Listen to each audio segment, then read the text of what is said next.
Pride and Prejudice, by Jane Austen. Chapter 16. As no objection was made to the young people's engagement with their aunt, and all Mr. Collins's scruples of leaving Mr. and Mrs. Bennet for a single evening during his visit were most steadily resisted, the coach conveyed him and his 5 cousins at a suitable hour to Meryton, and the girls had the pleasure of hearing, as they entered the drawing-room, that Mr. Wickham had accepted their uncle's invitation, and was then in the house.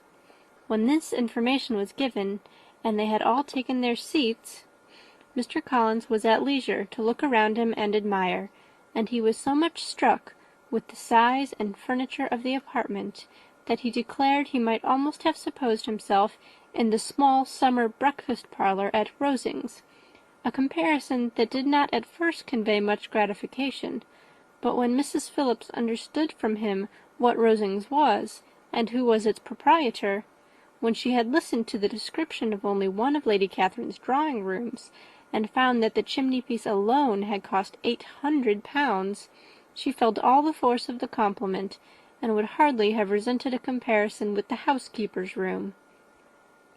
In describing to her all the grandeur of Lady Catherine and her mansion, with occasional digressions in praise of his own humble abode, and the improvements it was receiving, he was happily employed until the gentlemen joined them, and he found in Mrs. Phillips a very attentive listener, whose opinion of his consequence increased with what she heard, and who was resolving to retail it all among her neighbours as soon as she could. To the girls, who could not listen to their cousin, and who had nothing to do but wish for an instrument, and examine their own indifferent imitations of china on the mantelpiece, the interval of waiting appeared very long. It was over at last, however. The gentleman did approach, and when Mr. Wickham walked into the room, Elizabeth felt that she had neither been seeing him before, nor thinking of him since, with the smallest degree of unreasonable admiration. The officers of the shire were in general a very creditable, gentlemanlike set, and the best of them were of the present party, but Mr. Wickham was as far beyond them all in person, countenance, air, and walk, as they were superior to the broad-faced, stuffy Uncle Phillips, breathing port wine, who followed them into the room. Mr. Wickham was the happy man towards whom almost every female eye was turned, and Elizabeth was the happy woman by whom he finally seated himself, and the agreeable manner in which he immediately fell into conversation, though it was only on its being a wet night, made her feel that the commonest, dullest, most threadbare topic might be rendered interesting by the skill of the speaker. With such rivals for the notice of the fair as Mr. Wickham and the officers, Mr. Collins seemed to sink into insignificance. To the young ladies he certainly was nothing, but he had still at intervals a kind listener in Mrs. Phillips, and was by her watchfulness most abundantly supplied with coffee and muffin. When the card-tables were placed, he had the opportunity of obliging her in turn, by sitting down to whist. "I know little of the game at present," said he, "but I shall be glad to improve myself, for in my situation in life—" Mrs. Phillips was very glad for his compliance, but could not wait for his reason. Mr. Wickham did not play at whist, and with ready delight was he received at the other table between Elizabeth and Lydia. At first there seemed danger of Lydia's engrossing him entirely, for she was a most determined talker, but being likewise extremely fond of lottery tickets, she soon grew too much interested in the game, too eager in making bets and exclaiming after prizes, to have attention for anyone in particular. Allowing for the common demands of the game, Mr. Wickham was therefore at leisure to talk to Elizabeth, and she was very willing to hear him, though what she chiefly wished to hear she could not hope to be told, the history of his acquaintance with Mr. Darcy. She dared not even mention that gentleman. Her curiosity, however, was unexpectedly relieved. Mr. Wickham began the subject himself. He inquired how far Netherfield was from Meryton, and, after receiving her answer, asked in a hesitating manner how long Mr. Darcy had been staying there. "About a month," said Elizabeth, and then, unwilling to let the subject drop, added, "He is a man of very large property in Derbyshire, I understand." "Yes," replied Mr. Wickham, "his estate there is a noble one. A clear 10,000 per annum. You could not have met with a person more capable of giving you certain information on that head than myself, for I have been connected with his family in a particular manner from my infancy." Elizabeth could not but look surprised. "You may well be surprised, Miss Bennet, at such an assertion, after seeing, as you probably might, the very cold manner of our meeting yesterday. Are you much acquainted with Mr. Darcy?" "As much as I ever wish to be," cried Elizabeth very warmly. "I have spent 4 days in the same house with him, and I think him very disagreeable." "I have no right to give my opinion," said Wickham, "as to his being agreeable or otherwise. I am not qualified to form one. I have known him too long and too well to be a fair judge. It is impossible for me to be impartial. But I believe your opinion of him would in general astonish, and perhaps you would not express it quite so strongly anywhere else. Here you are in your own family." "Upon my word, I say no more here than I might say in any house in the neighbourhood, except Netherfield. He is not at all liked in Hertfordshire. Everybody is disgusted with his pride. You will not find him more favourably spoken of by any one." "I cannot pretend to be sorry," said Wickham, after a short interruption, "that he, or that any man, should not be estimated beyond their deserts, but with him I believe it does not often happen. The world is blinded by his fortune and consequence, or frightened by his high and imposing manners, and sees him only as he chooses to be seen." "I should take him, even on my slight acquaintance, to be an ill-tempered man." Wickham only shook his head. "I wonder," said he, at the next opportunity of speaking, "whether he is likely to be in this country much longer." "I do not at all know, but I heard nothing of his going away when I was at Netherfield. I hope your plans in favour of the shire will not be affected by his being in the neighbourhood." "Oh, no! It is not for me to be driven away by Mr. Darcy. If he wishes to avoid seeing me, he must go. We are not on friendly terms, and it always gives me pain to meet him, but I have no reason for avoiding him but what I might proclaim before all the world, a sense of very great ill-usage, and most painful regrets at his being what he is. His father, Miss Bennet, the late Mr. Darcy, was one of the best men that ever breathed, and the truest friend I ever had, and I can never be in company with this Mr. Darcy without being grieved to the soul by 1,000 tender recollections. His behaviour to myself has been scandalous, but I verily believe I could forgive him anything and everything, rather than his disappointing the hopes and disgracing the memory of his father." Elizabeth found the interest of the subject increase, and listened with all her heart, but the delicacy of it prevented further inquiry. Mr. Wickham began to speak on more general topics, Meryton, the neighbourhood, the society, appearing highly pleased with all that he had yet seen, and speaking of the latter with gentle but very intelligible gallantry. "It was the prospect of constant society, and good society," he added, "which was my chief inducement to enter the shire.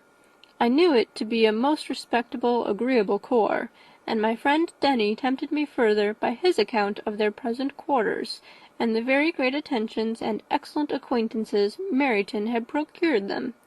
Society, I own, is necessary to me.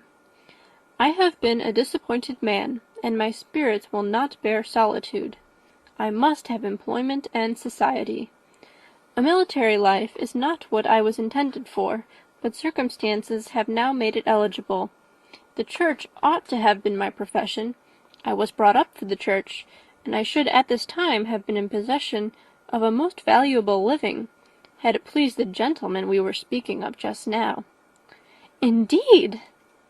"Yes, the late Mr. Darcy bequeathed me the next presentation of the best living in his gift. He was my godfather, and excessively attached to me. I cannot do justice to his kindness. He meant to provide for me amply, and thought he had done it, but when the living fell, it was given elsewhere." "Good heavens!" cried Elizabeth. "But how could that be? How could his will be disregarded? Why did you not seek legal redress?" "There was just such an informality in the terms of the bequest as to give me no hope from law. A man of honour could not have doubted the intention, but Mr. Darcy chose to doubt it, or to treat it as a merely conditional recommendation, and to assert that I had forfeited all claim to it by extravagance, imprudence, in short, anything or nothing. Certain it is that the living became vacant 2 years ago, exactly as I was of an age to hold it, and that it was given to another man, and no less certain is it that I cannot accuse myself of having really done anything to deserve to lose it. I have a warm, unguarded temper, and I may have spoken my opinion of him and to him too freely. I can recall nothing worse, but the fact is that we are very different sort of men, and that he hates me." "This is quite shocking. He deserves to be publicly disgraced." "Some time or other he will be, but it shall not be by me. Till I can forget his father, I can never defy or expose him." Elizabeth honoured him for such feelings, and thought him handsomer than ever as he expressed them. "But what," she said after a pause, "could have been his motive? What could have induced him to behave so cruelly?" "A thorough, determined dislike of me, a dislike which I cannot but attribute in some measure to jealousy. Had the late Mr. Darcy liked me less, his son might have borne with me better. But his father's uncommon attachment to me irritated him, I believe, very early in life. He had not a temper to bear the sort of competition in which we stood, the sort of preference which was often given me. I had not thought Mr. Darcy so bad as this, though I have never liked him. I had not thought so very ill of him. I had supposed him to be despising his fellow creatures in general, but did not suspect him of descending to such malicious revenge, such injustice, such inhumanity as this." After a few minutes' reflection, however, she continued, "I do remember his boasting one day at Netherfield of the implacability of his resentments, of his having an unforgiving temper. His disposition must be dreadful." "I will not trust myself on this subject," replied Wickham. "I can hardly be just to him." Elizabeth was again deep in thought, and after a time exclaimed, "To treat in such a manner the godson, the friend, the favourite of his father!"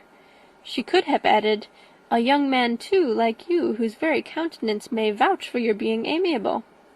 But she contented herself with, "And one, too, who had probably been his companion from childhood, connected together, as I think you said, in the closest manner.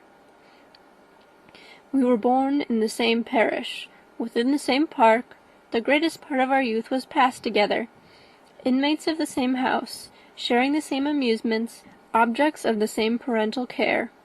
My father began life in the profession which your uncle, Mr. Phillips, appears to do so much credit to, but he gave up everything to be of use to the late Mr. Darcy, and devoted all his time to the care of the Pemberley property. He was most highly esteemed by Mr. Darcy, a most intimate confidential friend.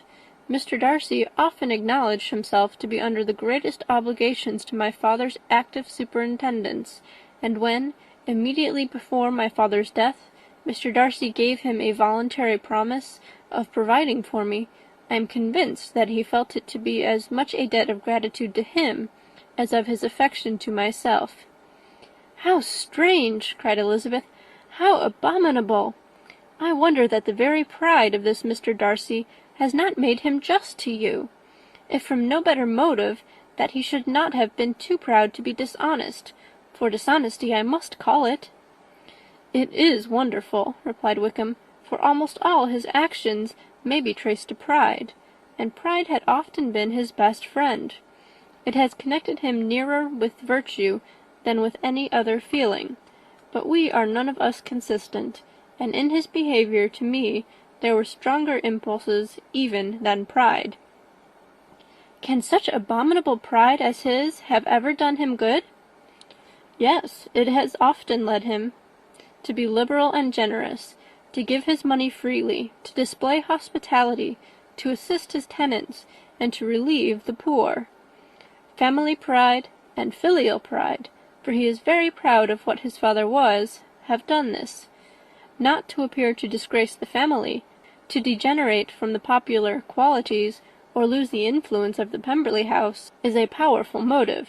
He has also brotherly pride, which, with some brotherly affection, makes him a very kind and careful guardian of his sister, and you will hear him generally cried up as the most attentive and best of brothers. What sort of girl is Miss Darcy? He shook his head. I wish I could call her amiable. It gives me pain to speak ill of a Darcy, but she is too much like her brother, very, very proud. As a child she was affectionate and pleasing, and extremely fond of me, and I have devoted hours and hours to her amusement, but she is nothing to me now. She is a handsome girl, about 15 or 16, and, I understand, highly accomplished. Since her father's death her home has been London, where a lady lives with her, and superintends her education. After many pauses and many trials of other subjects, Elizabeth could not help reverting once more to the first, and saying, I am astonished at his intimacy with Mr. Bingley. How can Mr. Bingley, who seems good humour itself, and is, I really believe, truly amiable, be in friendship with such a man? How can they suit each other? Do you know Mr. Bingley? Not at all. He is a sweet-tempered, amiable, charming man.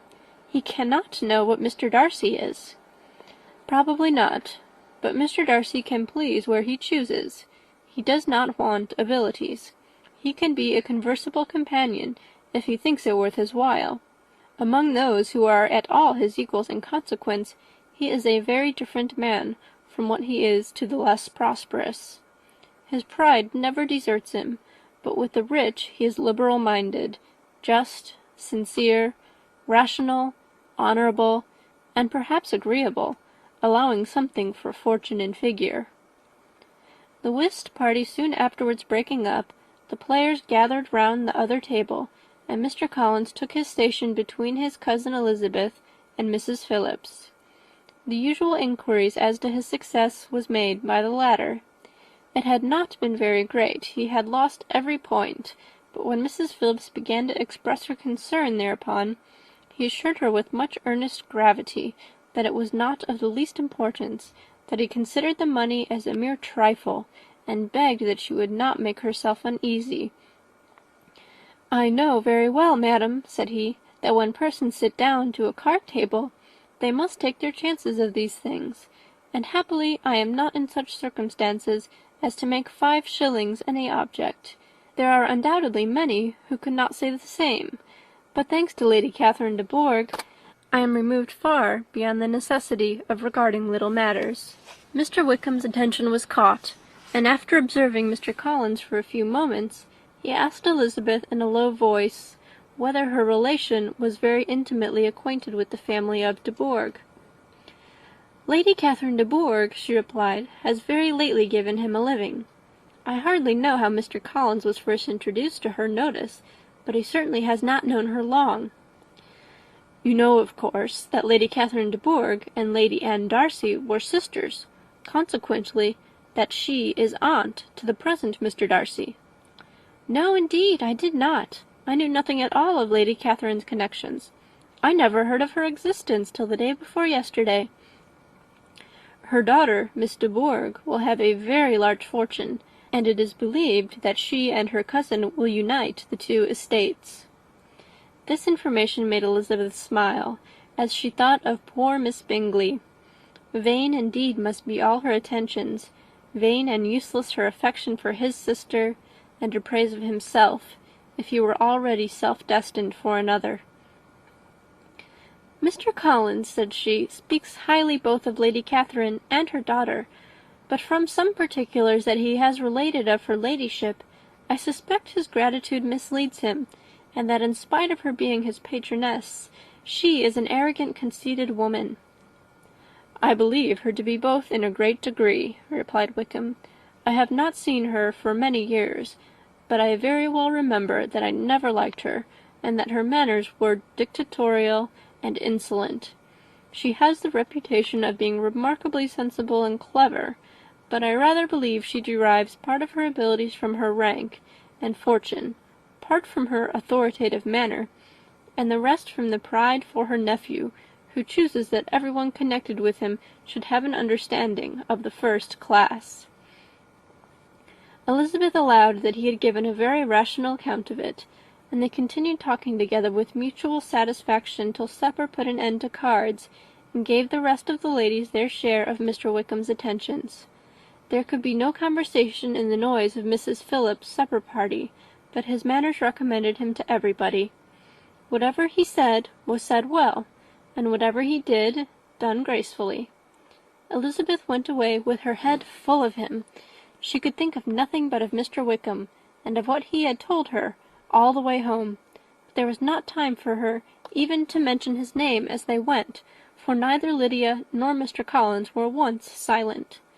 Lydia talked incessantly of lottery tickets, of the fish she had lost and the fish she had won, and Mr. Collins, in describing the civility of Mr. and Mrs. Phillips, protesting that he did not in the least regard his losses at whist, enumerating all the dishes at supper, and repeatedly fearing that he crowded his cousins, had more to say than he could well manage before the carriage stopped at Longbourn House. End of Chapter 16. Chapter 17. Elizabeth related to Jane the next day what had passed between Mr. Wickham and herself. Jane listened with astonishment and concern. She knew not how to believe that Mr. Darcy could be so unworthy of Mr. Bingley's regard, and yet it was not in her nature to question the veracity of a young man of such amiable appearance as Wickham. The possibility of his having endured such unkindness was enough to interest all her tender feelings, and nothing remained, therefore, to be done but to think well of them both, to defend the conduct of each, and throw into the account of accident or mistake whatever could not be otherwise explained. "They have both," said she, "been deceived, I dare say, in some way or other, of which we can form no idea. Interested people have perhaps misrepresented each to the other. It is, in short, impossible for us to conjecture the causes or circumstances which may have alienated them, without actual blame on either side." "Very true indeed. And now, my Jane, what have you got to say on behalf of the interested people who have probably been concerned in the business? Do clear them too, or we shall be obliged to think ill of somebody." "Laugh as much as you choose, but you will not laugh me out of my opinion. My dearest Lizzie, do but consider in what a disgraceful light it places Mr. Darcy, to be treating his father's favourite in such a manner, one whom his father had promised to provide for. It is impossible. No man of common humanity, no man who had any value for his character, could be capable of it. Can his most intimate friends be so excessively deceived in him? Oh, no! I can much more easily believe Mr. Bingley's being imposed on, than that Mr. Wickham should invent such a history of himself as he gave me last night. Names, facts, everything mentioned without ceremony. If it be not so, let Mr. Darcy contradict it. Besides, there was truth in his looks. It is difficult indeed. It is distressing. One does not know what to think." "I beg your pardon, one knows exactly what to think." But Jane could think with certainty on only one point, that Mr. Bingley, if he had been imposed on, would have much to suffer when the affair became public. The two young ladies were summoned from the shrubbery where this conversation passed by the arrival of the very persons of whom they had been speaking. Mr. Bingley and his sisters came to give their personal invitation for the long-expected ball at Netherfield, which was fixed for the following Tuesday. The two ladies were delighted to see their dear friend again, calling it an age since they had met, and repeatedly asking what she had been doing with herself since their separation. To the rest of the family they paid little attention, avoiding Mrs. Bennet as much as possible, saying not much to Elizabeth, and nothing at all to the others. They were soon gone again, rising from their seats with an activity which took their brother by surprise, and hurrying off as if eager to escape from Mrs. Bennet's civilities. The prospect of the Netherfield ball was extremely agreeable to every female of the family. Mrs. Bennet chose to consider it as given in compliment to her eldest daughter, and was particularly flattered by receiving the invitation from Mr. Bingley himself, instead of a ceremonious card. Jane pictured to herself a happy evening in the society of her two friends and the attentions of their brother, and Elizabeth thought with pleasure of dancing a great deal with Mr. Wickham, and of seeing a confirmation of everything in Mr. Darcy's look and behaviour. The happiness anticipated by Catherine and Lydia depended less on any single event or any particular person, for though they each, like Elizabeth, meant to dance half the evening with Mr. Wickham, he was by no means the only partner who could satisfy them, and a ball was at any rate a ball. And even Mary could assure her family that she had no disinclination for it. "While I can have my mornings to myself," said she, "it is enough. I think it is no sacrifice to join occasionally in evening engagements. Society has claims on us all, and I profess myself one of those who consider intervals of recreation and amusement as desirable for everybody." Elizabeth's spirits were so high on this occasion that though she did not often speak unnecessarily to Mr. Collins, she could not help but asking him whether he intended to accept Mr. Bingley's invitation, and if he did, whether he would think it proper to join in the evening's amusement, and she was rather surprised to find that he entertained no scruple whatever on that head, and was very far from dreading a rebuke either from the Archbishop or Lady Catherine de Bourgh by venturing to dance. "I am by no means of the opinion, I assure you," said he, "that a ball of this kind, given by a young man of character to respectable people, can have any evil tendency, and I am so far from objecting to dancing myself, that I shall hope to be honoured with the hands of all my fair cousins in the course of the evening, and I take this opportunity of soliciting yours, Miss Elizabeth, for the first 2 dances especially, a preference which I trust my cousin Jane will attribute to the right cause, and not to any disrespect for her." Elizabeth felt herself completely taken in. She had fully proposed being engaged by Mr. Wickham for those very dances, and to have Mr. Collins instead, her liveliness had never been worse timed. There was no help for it, however. Mr. Wickham's happiness and her own were perforce delayed a little longer, and Mr. Collins' proposal accepted with as good a grace as she could. She was not the better pleased with his gallantry from the idea it suggested of something more. It now first struck her that she was selected from among her sisters as worthy of being mistress of Hunsford Parsonage, and of assisting to form a quadrille table at Rosings, in the absence of more eligible visitors. The idea soon reached to conviction, as she observed his increasing civilities toward herself, and heard his frequent attempt at a compliment on her wit and vivacity.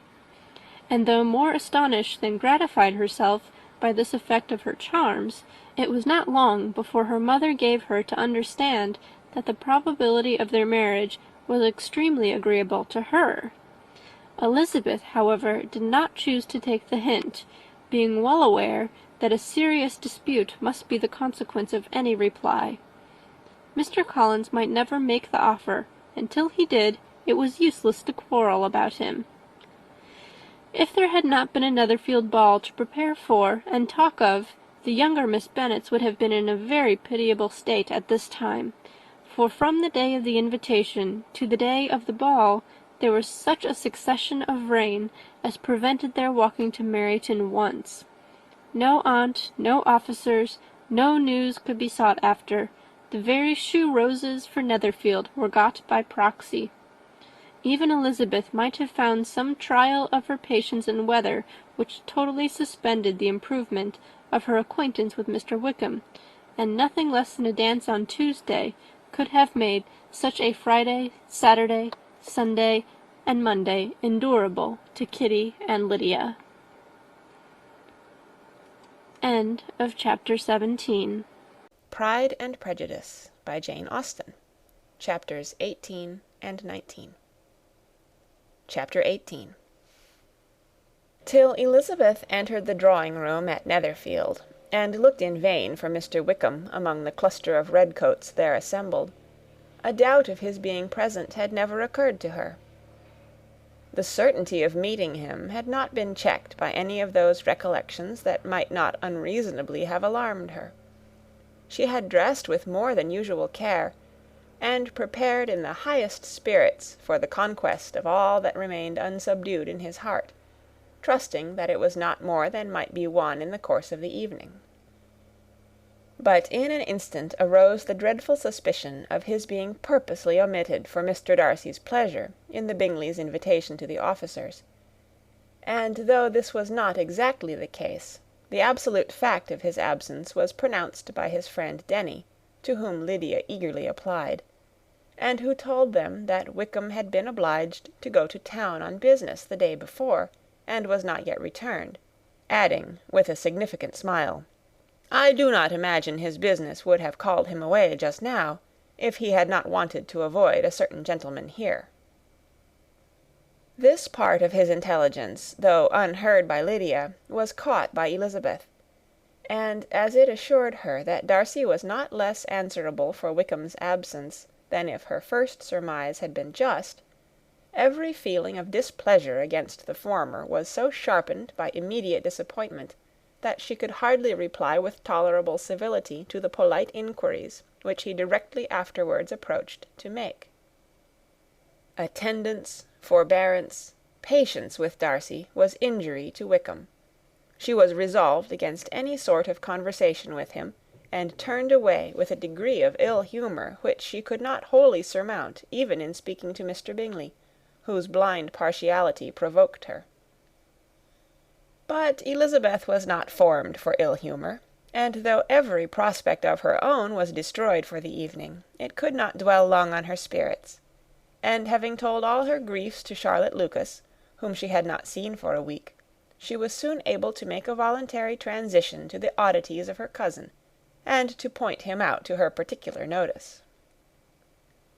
The first two dances, however, brought a return of distress. They were dances of mortification. Mr. Collins, awkward and solemn, apologizing instead of attending, and often moving wrong without being aware of it, gave her all the shame and misery which a disagreeable partner for a couple of dances can give. The moment of her release from him was ecstasy. She danced next with an officer, and had the refreshment of talking of Wickham, and of hearing that he was universally liked. When those dances were over, she returned to Charlotte Lucas, and was in conversation with her, when she found herself suddenly addressed by Mr. Darcy, who took her so much by surprise in his application for her hand, that, without knowing what she did, she accepted him. He walked away again immediately, and she was left to fret over her own want of presence of mind. Charlotte tried to console her. "I dare say you will find him very agreeable." "Heaven forbid! That would be the greatest misfortune of all, to find a man agreeable whom one is determined to hate. Do not wish me such an evil." When the dancing recommenced, however, and Darcy approached to claim her hand, Charlotte could not help cautioning her in a whisper not to be a simpleton, and allow her fancy for Wickham to make her appear unpleasant in the eyes of a man 10 times his consequence.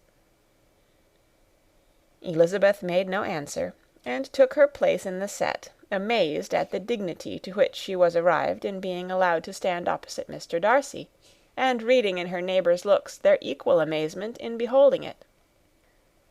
They stood for some time without speaking a word, and she began to imagine that their silence was to last through the 2 dances, and at first was resolved not to break it, till suddenly fancying that it would be the greater punishment to her partner to oblige him to talk, she made some slight observation on the dance.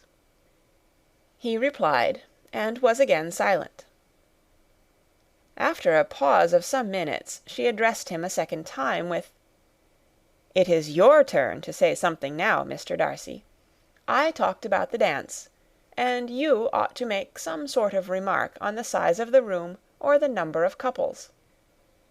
He smiled and assured her that whatever she wished him to say should be said. "Very well.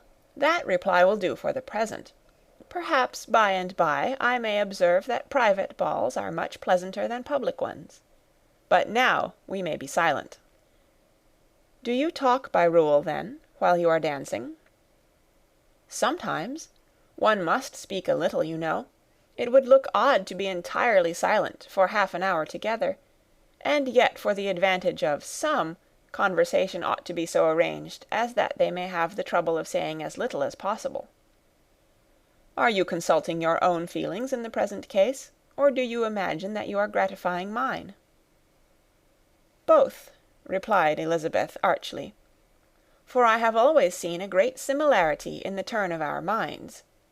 We are each of an unsocial, taciturn disposition, unwilling to speak unless we expect to say something that will amaze the whole room, and be handed down to posterity with all the éclat of a proverb." "This is no very striking resemblance of your own character, I'm sure," said he. "How near it may be to mine, I cannot pretend to say. You think it a faithful portrait, undoubtedly." "I must not decide on my own performance." He made no answer, and they were again silent till they had gone down the dance, when he asked her if she and her sisters did not very often walk to Meryton. She answered in the affirmative, and, unable to resist the temptation, added, "When you met us there the other day, we had just been forming a new acquaintance." The effect was immediate. A deeper shade of hauteur overspread his features, but he said not a word, and Elizabeth, though blaming herself for her own weakness, could not go on. At length Darcy spoke, and in a constrained manner said, "Mr. Wickham is blessed with such happy manners as may ensure his making friends. Whether he may be equally capable of retaining them is less certain." "He has been so unlucky as to lose your friendship," replied Elizabeth with emphasis, "and in a manner which he is likely to suffer from all his life." Darcy made no answer, and seemed desirous of changing the subject. At that moment Sir William Lucas appeared close to them, meaning to pass through the set to the other side of the room, but, on perceiving Mr. Darcy, he stopped with a bow of superior courtesy to compliment him on his dancing and his partner. "I have been most highly gratified indeed, my dear sir. Such very superior dancing is not often seen. It is evident that you belong to the first circles. Allow me to say, however, that your fair partner does not disgrace you, and that I must hope to have this pleasure often repeated, especially when a certain desirable event, my dear Eliza," glancing at her sister and Bingley, "shall take place. What congratulations will then flow in! I appeal to Mr. Darcy, but let me not interrupt you, sir. You will not thank me for detaining you from the bewitching converse of that young lady, whose bright eyes are also upbraiding me." The latter part of this address was scarcely heard by Darcy, but Sir William's allusion to his friend seemed to strike him forcibly, and his eyes were directed with a very serious expression towards Bingley and Jane, who were dancing together. Recovering himself, however, shortly, he turned to his partner and said, "Sir William's interruption has made me forget what we were talking of." "I do not think we were speaking at all. Sir William could not have interrupted two people in the room who had less to say for themselves. We have tried 2 or 3 subjects already without success, and what we are to talk of next I cannot imagine." "What think you of books?" said he, smiling. "Books? Oh, no. I am sure we never read the same, or not with the same feelings." "I am sorry you think so, but if that be the case, there can at least be no want of subject. We may compare our different opinions." "No, I cannot talk of books in a ballroom. My head is always full of something else." "The present always occupies you in such scenes, does it?" said he, with a look of doubt. "Yes, always," she replied, without knowing what she said, for her thoughts had wandered far from the subject, as soon afterwards appeared by her suddenly exclaiming, "I remember hearing you once say, Mr. Darcy, that you hardly ever forgave, that your resentment once created was unappeasable. You are very cautious, I suppose, as to its being created." "I am," said he, with a firm voice. "And never allow yourself to be blinded by prejudice?" "I hope not." "It is particularly incumbent on those who never change their opinion to be secure of judging properly at first." "May I ask to what these questions tend?" "Merely to the illustration of your character," said she, endeavouring to shake off her gravity. "I am trying to make it out." "And what is your success?" She shook her head. "I do not get on at all. I hear such different accounts of you as puzzle me exceedingly." "I can readily believe," answered he gravely, "that reports may vary greatly with respect to me, and I could wish, Miss Bennet, that you were not to sketch my character at the present moment, as there is reason to fear that the performance would reflect no credit on either." "But if I do not take your likeness now, I may never have another opportunity." "I would by no means suspend any pleasure of yours," he coldly replied. She said no more, and they went down the other dance, and parted in silence, and on each side dissatisfied, though not to an equal degree. For in Darcy's breast there was a tolerable powerful feeling towards her, which soon procured her pardon, and directed all his anger against another.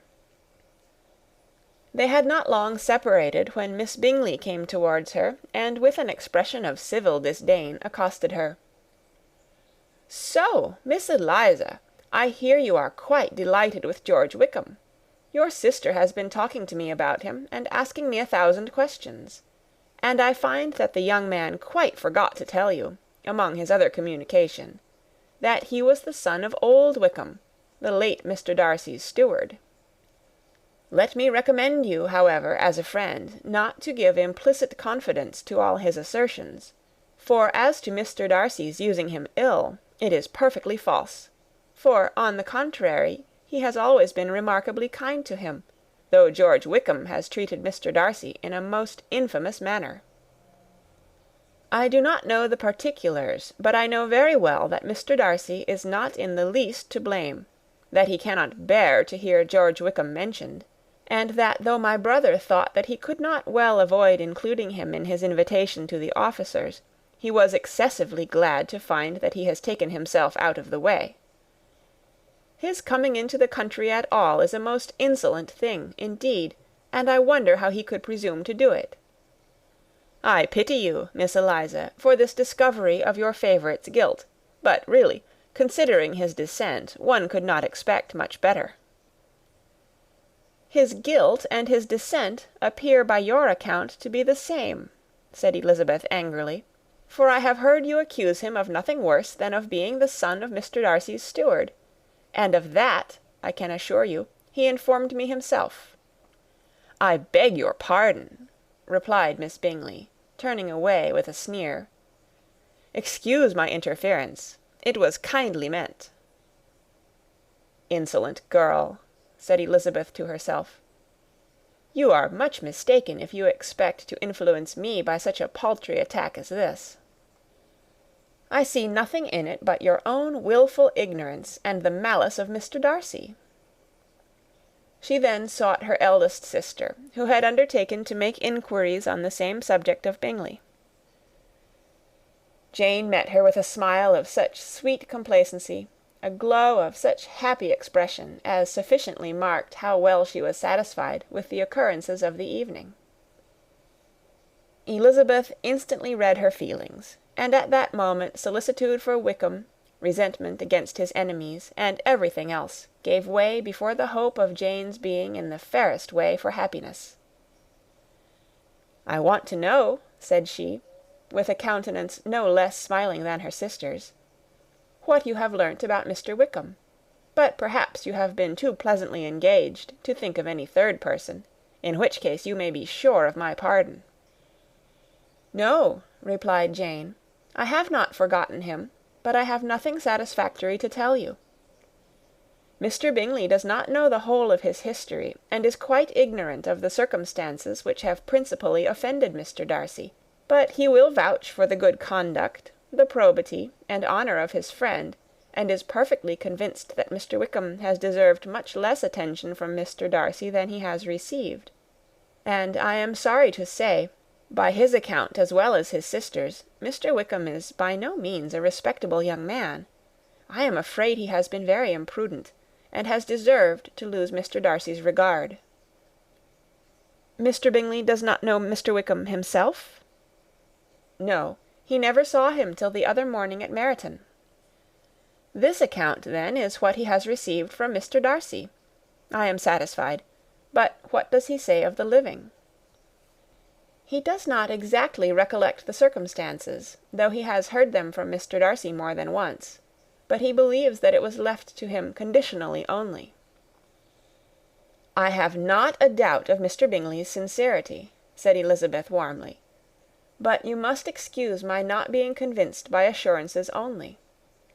Mr. Bingley's defence of his friend was a very able one, I dare say; but since he is unacquainted with several parts of the story, and has learnt the rest from that friend himself, I shall venture to still think of both gentlemen as I did before." She then changed the discourse to one more gratifying to each, and on which there could be no difference of sentiment. Elizabeth listened with delight to the happy though modest hopes which Jane entertained of Bingley's regard, and said all in her power to heighten her confidence in it. On their being joined by Mr. Bingley himself, Elizabeth withdrew to Miss Lucas, to whose inquiry after the pleasantness of her last partner she had scarcely replied, before Mr. Collins came up to them, and told her with great exultation that he had just been so fortunate as to make a most important discovery.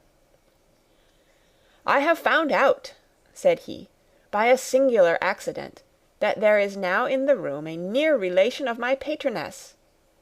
I happened to overhear the gentleman himself mentioning to the young lady who does the honours of the house the names of his cousin, Miss de Bourgh, and of her mother, Lady Catherine. How wonderfully these sort of things occur! Who would have thought of my meeting with, perhaps, a nephew of Lady Catherine de Bourgh in this assembly? I am most thankful that the discovery is made in time for me to pay my respects to him, which I am now going to do, and trust he will excuse my not having done it before. My total ignorance of the connection must plead my apology." "You are not going to introduce yourself to Mr. Darcy?" "Indeed I am. I shall entreat his pardon for not having done it earlier. I believe him to be Lady Catherine's nephew. It will be in my power to assure him that her ladyship was quite well yesterday se'nnight." Elizabeth tried hard to dissuade him from such a scheme, assuring him that Mr. Darcy would consider his addressing him without introduction as an impertinent freedom, rather than a compliment to his aunt; that it was not in the least necessary there should be any notice on either side, and that if it were, it must belong to Mr. Darcy, the superior in consequence, to begin the acquaintance. Mr. Collins listened to her with the determined air of following his own inclination, and, when she ceased speaking, replied thus: "My dear Miss Elizabeth, I have the highest opinion in the world in your excellent judgment in all matters within the scope of your understanding; but permit me to say that there must be a wide difference between the established forms of ceremony amongst the laity, and those which regulate the clergy. For, give me leave to observe that I consider the clerical office as equal in point of dignity with the highest rank in the kingdom, provided that a proper humility of behaviour is at the same time maintained. You must therefore allow me to follow the dictates of my conscience on this occasion, which leads me to perform what I look on as a point of duty. Pardon me for neglecting to profit by your advice, which on every other subject shall be my constant guide, though in the case before us I consider myself more fitted by education and habitual study to decide on what is right, than a young lady like yourself." And with a low bow he left her to attack Mr. Darcy, whose reception of his advances she eagerly watched, and whose astonishment at being so addressed was very evident. Her cousin prefaced his speech with a solemn bow, and though she could not hear a word of it, she felt as if hearing it all, and saw in the motion of his lips the words "apology," "Hunsford," and "Lady Catherine de Bourgh." It vexed her to see him expose himself to such a man. Mr. Darcy was eyeing him with unrestrained wonder, and when at last Mr. Collins allowed him time to speak, replied with an air of distant civility. Mr. Collins, however, was not discouraged from speaking again, and Mr. Darcy's contempt seemed abundantly increasing with the length of his second speech, and at the end of it he only made him a slight bow, and moved another way. Mr. Collins then returned to Elizabeth. "I have no reason, I assure you," said he, "to be dissatisfied with my reception. Mr. Darcy seemed much pleased with the attention. He answered me with the utmost civility, and even paid me the compliment of saying that he was so well convinced of Lady Catherine's discernment as to be certain she could never bestow a favour unworthily. It was really a very handsome thought. Upon the whole, I am much pleased with him." As Elizabeth had no longer any interest of her own to pursue, she turned her attention almost entirely on her sister and Mr. Bingley, and the train of agreeable reflections which her observations gave birth to made her perhaps almost as happy as Jane. She saw her in idea settled in that very house, in all the felicity which a marriage of true affection could bestow, and she felt capable, under such circumstances, of endeavouring even to like Bingley's two sisters. Her mother's thoughts, she plainly saw, were bent the same way, and she determined not to venture near her, lest she might hear too much. When they sat down to supper, therefore, she considered it a most unlucky perverseness which placed them within one of each other, and deeply was she vexed to find that her mother was talking to that one person, Lady Lucas, freely, openly, and of nothing else but her expectation that Jane would soon be married to Mr. Bingley. It was an animating subject, and Mrs. Bennet seemed incapable of fatigue while enumerating the advantages of the match. His being such a charming young man, and so rich, and living but 3 miles from them, were the first points of self-gratulation. And then it was such a comfort to think how fond the two sisters were of Jane, and to be certain that they must desire the connection as much as she could do. It was, moreover, such a promising thing for her younger daughters, as Jane's marrying so greatly must throw them in the way of other rich men. And lastly, it was so pleasant at her time of life to be able to consign her single daughters to the care of their sister, that she might not be obliged to go into company more than she liked. It was necessary to make this circumstance a matter of pleasure, because on such occasions it is the etiquette, but no one was less likely than Mrs. Bennet to find comfort in staying home at any period of her life. She concluded with many good wishes that Lady Lucas might soon be equally fortunate, though evidently and triumphantly believing there was no chance of it. In vain did Elizabeth endeavour to check the rapidity of her mother's words, or persuade her to describe her felicity in a less audible whisper, for to her inexpressible vexation she could perceive that the chief of it was overheard by Mr. Darcy, who sat opposite to them. Her mother only scolded her for being nonsensical. "What is Mr. Darcy to me, pray, that I should be afraid of him? I am sure we owe him no such particular civility as to be obliged to say nothing he may not like to hear." "For heaven's sake, madam, speak lower. What advantage can it be for you to offend Mr. Darcy? You will never recommend yourself to his friend by so doing." Nothing that she could say, however, had any influence. her mother would talk of her views in the same intelligible tone. Elizabeth blushed and blushed again with shame and vexation. She could not help frequently glancing her eye at Mr. Darcy, though every glance convinced her of what she dreaded, for though he was not always looking at her mother, she was convinced that his attention was invariably fixed by her. The expression of his face changed gradually from indignant contempt to a composed and steady gravity. At length, however, Mrs. Bennet had no more to say, and Lady Lucas, who had been long yawning at the repetition of delights which she saw no likelihood of sharing, was left to the comforts of cold ham and chicken.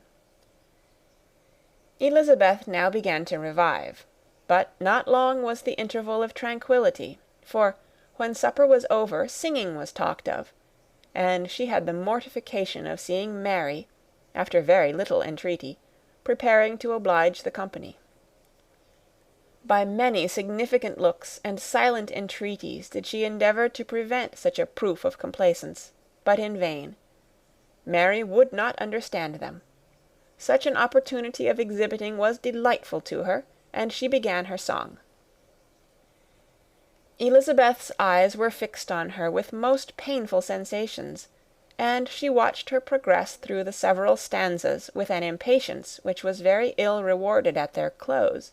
For Mary, on receiving, amongst the thanks of the table, the hint of a hope that she might be prevailed on to favour them again, after the pause of half a minute began another. Mary's powers were by no means fitted for such a display. Her voice was weak, and her manner affected. Elizabeth was in agonies. She looked at Jane to see how she bore it, but Jane was very composedly talking to Bingley. She looked at his two sisters, and saw them making signs of derision at each other, and at Darcy, who continued, however, imperturbably grave. She looked at her father to entreat his interference, lest Mary should be singing all night. He took the hint, and when Mary had finished her second song, said aloud, "That will do extremely well, child. You have delighted us long enough. Let the other young ladies have time to exhibit." Mary, though pretending not to hear, was somewhat disconcerted, and Elizabeth, sorry for her and sorry for her father's speech, was afraid her anxiety had done no good. Others of the party were now applied to. "If I," said Mr. Collins, "were so fortunate as to be able to sing, I should have great pleasure, I am sure, in obliging the company with an air, for I consider music as a very innocent diversion, and perfectly compatible with the profession of a clergyman. I do not mean, however, to assert that we can be justified in devoting too much of our time to music, for there are certainly other things to be attended to. The rector of a parish has much to do. In the first place, he must make such an agreement for tithes as may be beneficial to himself and not offensive to his patron. He must write his own sermons, and the time that remains will not be too much for his parish duties, and the care and improvement of his dwelling, which he cannot be excused from making as comfortable as possible. And I do not think it of light importance that he should have attentive and conciliatory manner towards everybody, especially towards those to whom he owes his preferment.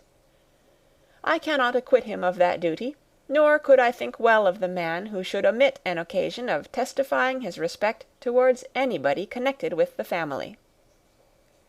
And with a bow to Mr. Darcy, he concluded his speech, which had been spoken so loud as to be heard by half the room.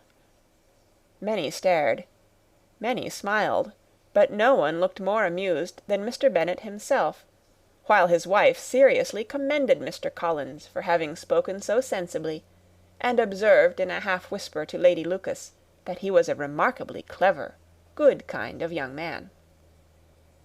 To Elizabeth it appeared that, had her family made an agreement to expose themselves as much as they could during the evening, it would have been impossible for them to play their parts with more spirit or finer success; and happy did she think it for Bingley and her sister that some of the exhibition had escaped his notice.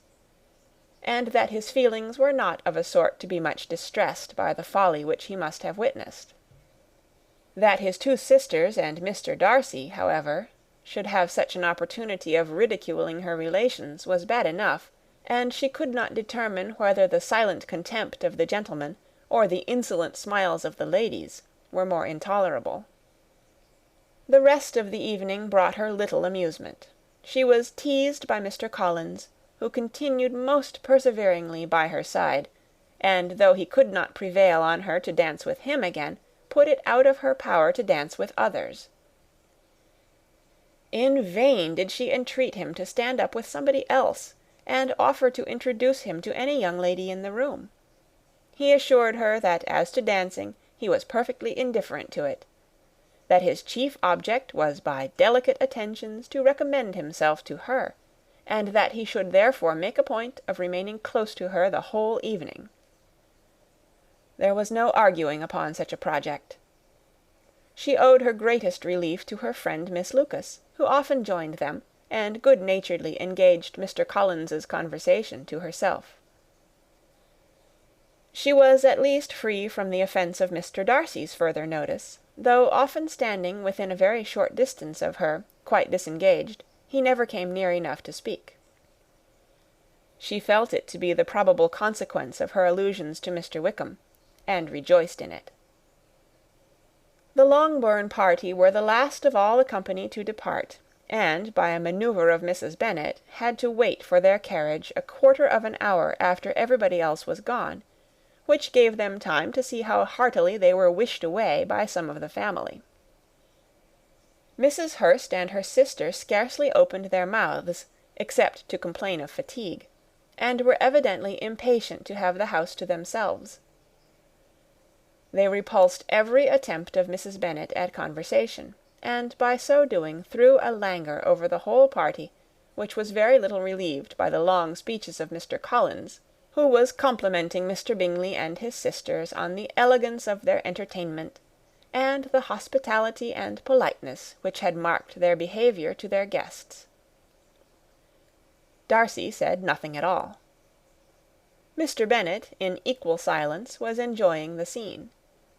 Mr. Bingley and Jane were standing together, a little detached from the rest, and talked only to each other.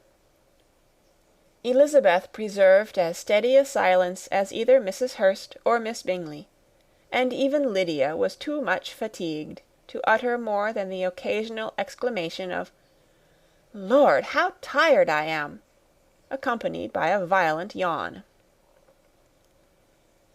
When at length they arose to take leave, Mrs. Bennet was most pressingly civil in her hope of seeing the whole family soon at Longbourn, and addressed herself especially to Mr. Bingley, to assure him how happy he would make them by eating a family dinner with them at any time, without the ceremony of a formal invitation.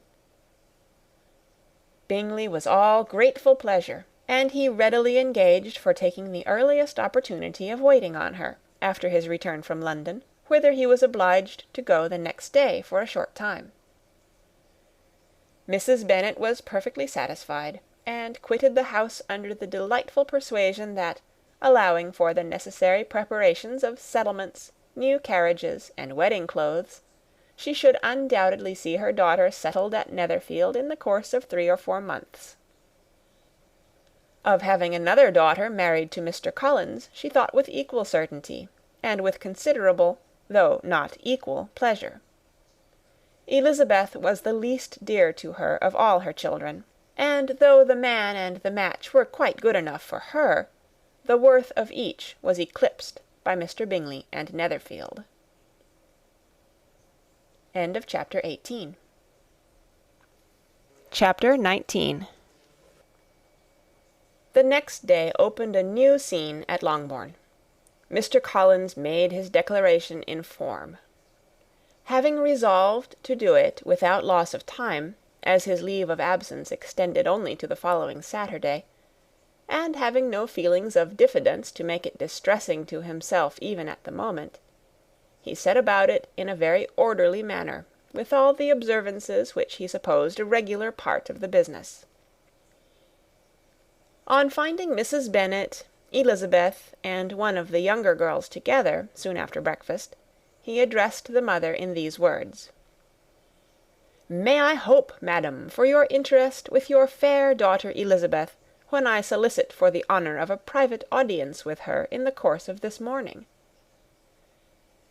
Before Elizabeth had time for anything but a blush of surprise, Mrs. Bennet answered instantly, "Oh dear, yes, certainly. I am sure Lizzy will be very happy. I am sure she can have no objection. Come, Kitty, I want you upstairs." And, gathering her work together, she was hastening away, when Elizabeth called out, "Dear madam, do not go. I beg you will not go. Mr. Collins must excuse me. He can have nothing to say to me that anybody need not hear. I am going away myself." "No, no, nonsense, Lizzy. I desire you to stay where you are."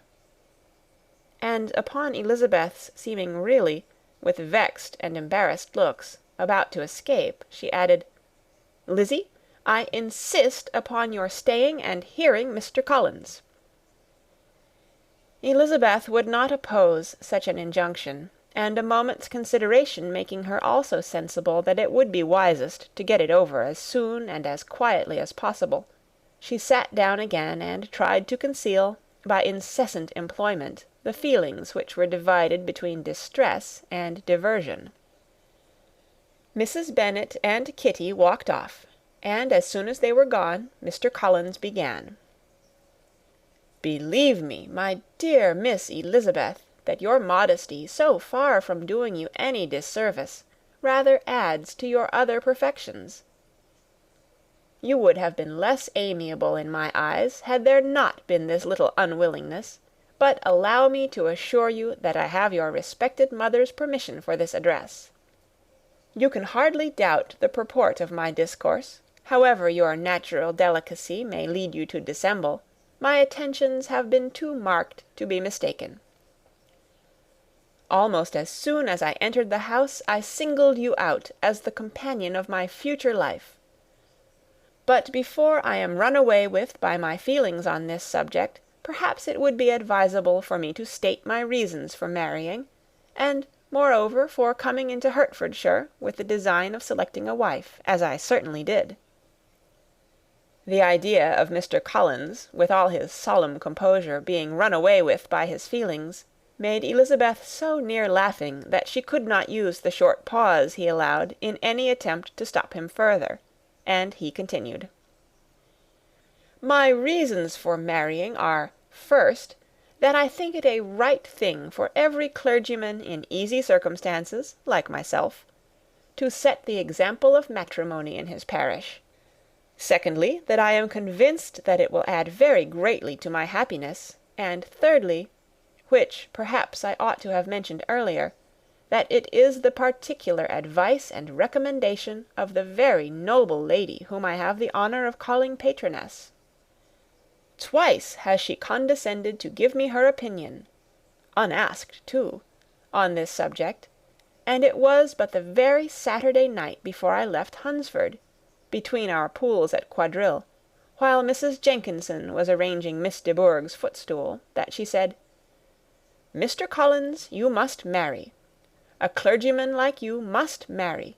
Choose properly, choose a gentlewoman for my sake, and for your own let her be an active, useful sort of person, not brought up high, but able to make a small income go a good way. This is my advice. Find such a woman as soon as you can, bring her to Hunsford, and I will visit her. Allow me, by the way, to observe, my fair cousin, that I do not reckon the notice and kindness of Lady Catherine de Bourgh as among the least of the advantages in my power to offer. You will find her manners beyond anything I can describe, and your wit and vivacity, I think, must be acceptable to her, especially when tempered with the silence and respect which her rank will inevitably excite. Thus much for my general intention in favour of matrimony. It remains to be told why my views were directed towards Longbourn, instead of my own neighbourhood, where I can assure you there are many amiable young women. But the fact is, that being, as I am, to inherit this estate after the death of your honoured father, who, however, may live many years longer, I could not satisfy myself without resolving to choose a wife from among his daughters, that the loss to them might be as little as possible when the melancholy event takes place, which, however, as I have already said, may not be for several years. This has been my motive, my fair cousin, and I flatter myself it will not sink me in your esteem. And now nothing remains but for me to assure you in the most animated language of the violence of my affection. To fortune I am perfectly indifferent, and shall make no demand of that nature on your father, since I am well aware that it could not be complied with, and that £1,000 in the 4 per cents, which will not be yours till after your mother's decease, is all that you may ever be entitled to. On that head, therefore, I shall be uniformly silent, and you may assure yourself that no ungenerous reproach shall ever pass my lips when we are married." It was absolutely necessary to interrupt him now. "You are too hasty, sir," she cried. "You forget that I have made no answer. Let me do it without further loss of time. Accept my thanks for the compliment you are paying me. I am very sensible of the honour of your proposals, but it is impossible for me to do otherwise than to decline them." "I am not now to learn," replied Mr. Collins, with a formal wave of the hand, "that it is usual with young ladies to reject the addresses of the man whom they secretly mean to accept, when he applies for their favour, and that sometimes the refusal is repeated a second or even a third time. I am therefore by no means discouraged by what you have just said, and shall hope to lead you to the altar ere long." "Upon my word, sir," cried Elizabeth, "your hope is a rather extraordinary one after my declaration. I do assure you that I am not one of those young ladies, if such young ladies there are, who are so daring as to risk their happiness on the chance of being asked a second time. I am perfectly serious in my refusal. You could not make me happy, and I am convinced that I am the last woman in the world who could make you so. Nay, were your friend Lady Catherine to know me, I am persuaded she would find me in every respect ill qualified for the situation." "Were it certain that Lady Catherine would think so," said Mr. Collins very gravely. "But I cannot imagine that her ladyship would at all disapprove of you, and you may be certain when I have the honour of seeing her again, I shall speak in the very highest terms of your modesty, economy, and other amiable qualifications. Indeed, Mr. Collins, all praise of me will be unnecessary. You must give me leave to judge for myself, and pay me the compliment of believing what I say. I wish you very happy and very rich, and by refusing your hand do all in my power to prevent your being otherwise. In making me the offer, you must have satisfied the delicacy of your feelings with regard to my family, and may take possession of Longbourn estate whenever it falls, without any self-reproach. This matter may be considered, therefore, as finally settled." And rising as she thus spoke, she would have quitted the room, had Mr. Collins not thus addressed her.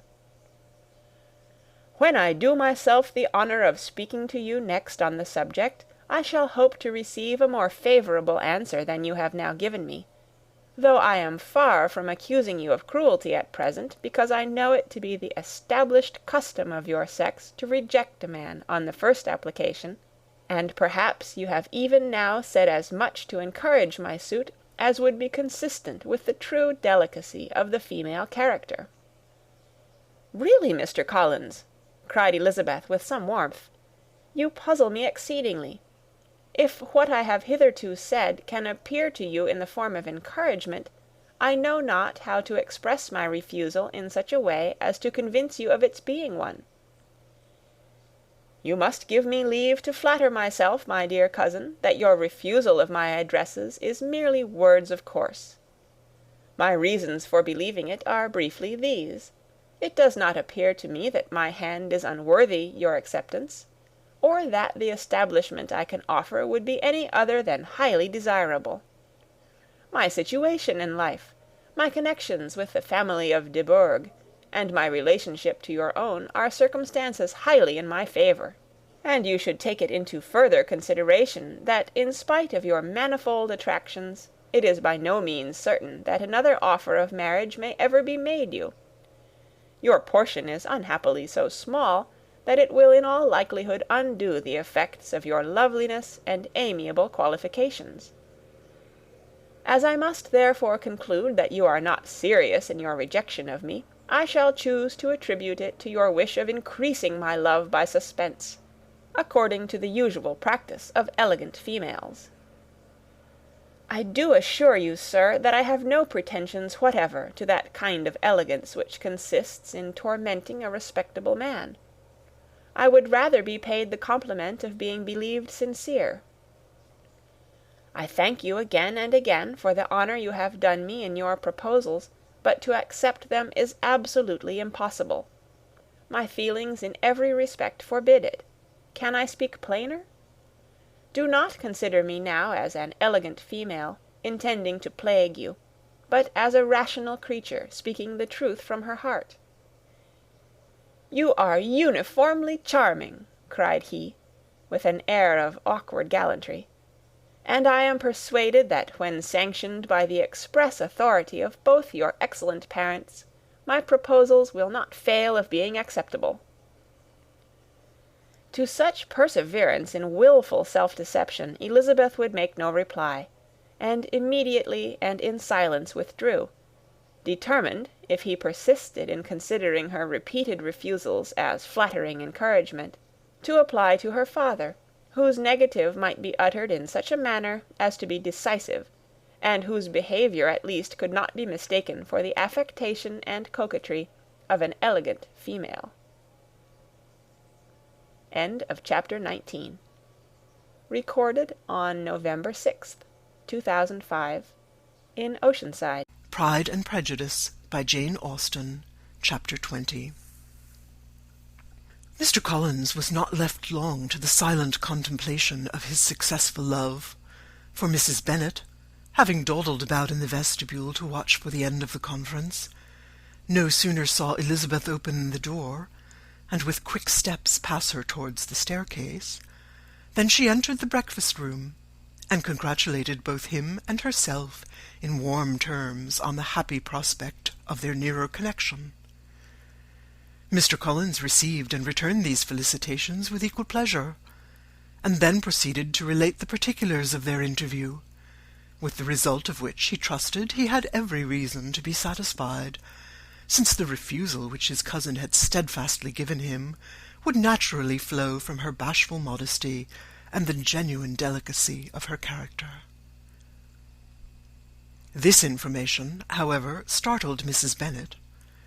She would have been glad to be equally satisfied that her daughter had meant to encourage him by protesting against his proposals, but she dared not to believe it, and she could not help saying so. "But depend upon it, Mr. Collins," she added, "that Lizzie shall be brought to reason. I will speak to her about it myself directly. She is a very headstrong, foolish girl, and does not know her own interest, but I will make her know it."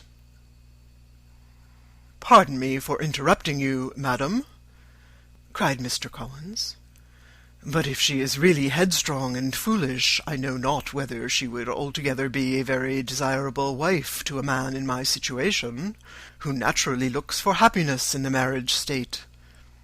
If, therefore, she actually persists in rejecting my suit, perhaps it were better not to force her into accepting me, because, if liable to such defects of temper, she could not contribute much to my felicity." "Sir, you quite misunderstand me," said Mrs. Bennet, alarmed.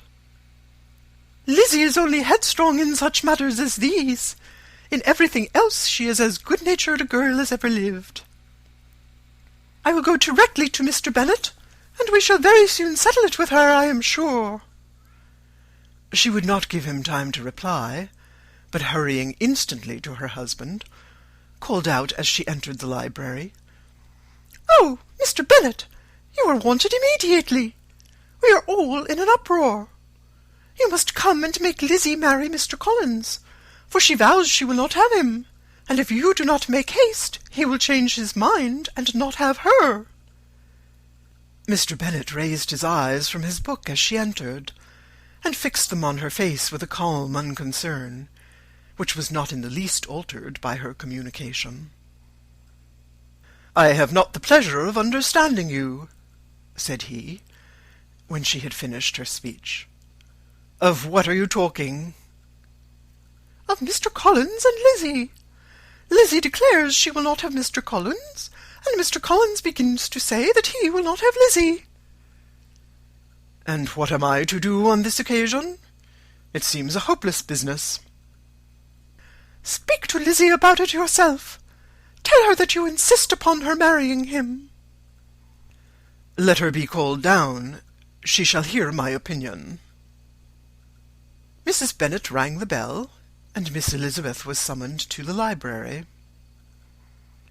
"Come here, child," cried her father as she appeared. "I have sent for you on an affair of importance. I understand that Mr. Collins has made you an offer of marriage. Is it true?" Elizabeth replied that it was. "Very well. And this offer of marriage you have refused?" "I have, sir." "Very well. We now come to the point. Your mother insists upon your accepting it. Is it not so, Mrs. Bennet?" "Yes, or I will never see her again." "An unhappy alternative is before you, Elizabeth. From this day you must be a stranger to one of your parents. Your mother will never see you again if you do not marry Mr. Collins, and I will never see you again if you do."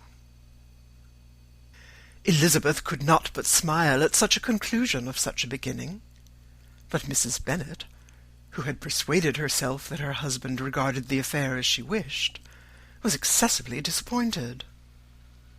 "What do you mean, Mr. Bennet, by talking in this way? You promised me to insist upon her marrying him." "My dear," replied her husband, "I have two small favours to request. First, that you will allow me the free use of my understanding on the present occasion, and secondly, of my room. I shall be glad to have the library to myself as soon as may be." Not yet, however, in spite of her disappointment in her husband, did Mrs. Bennet give up the point. She talked to Elizabeth again and again, coaxed and threatened her by turns.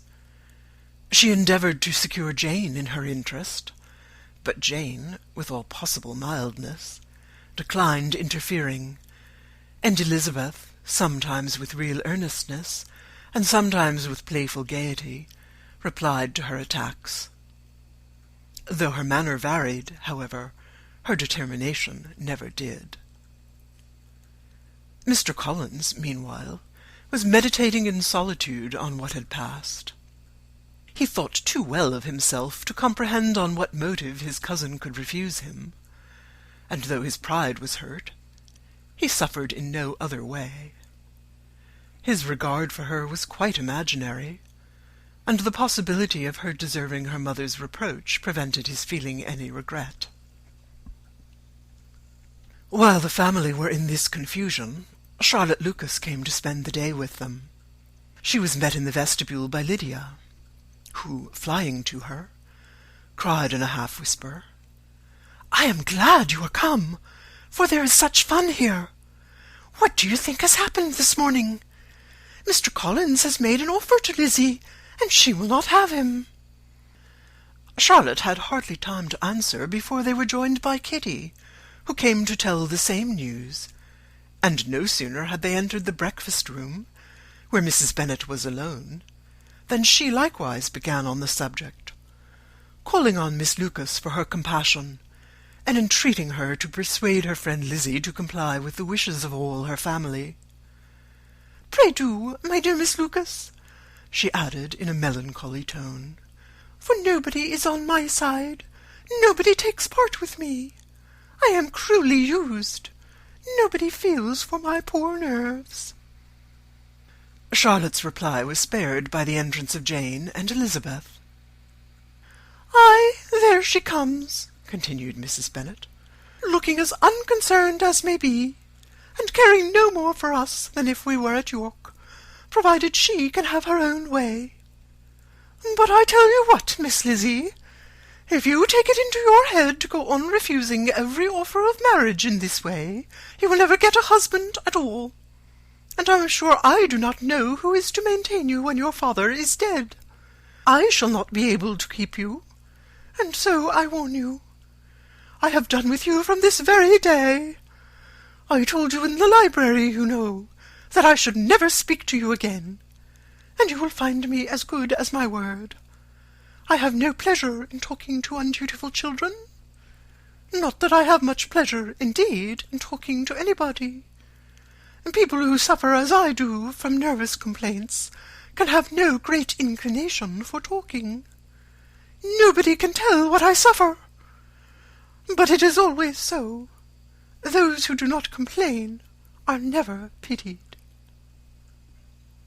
Her daughters listened in silence to this effusion, sensible that any attempt to reason with or soothe her would only increase the irritation.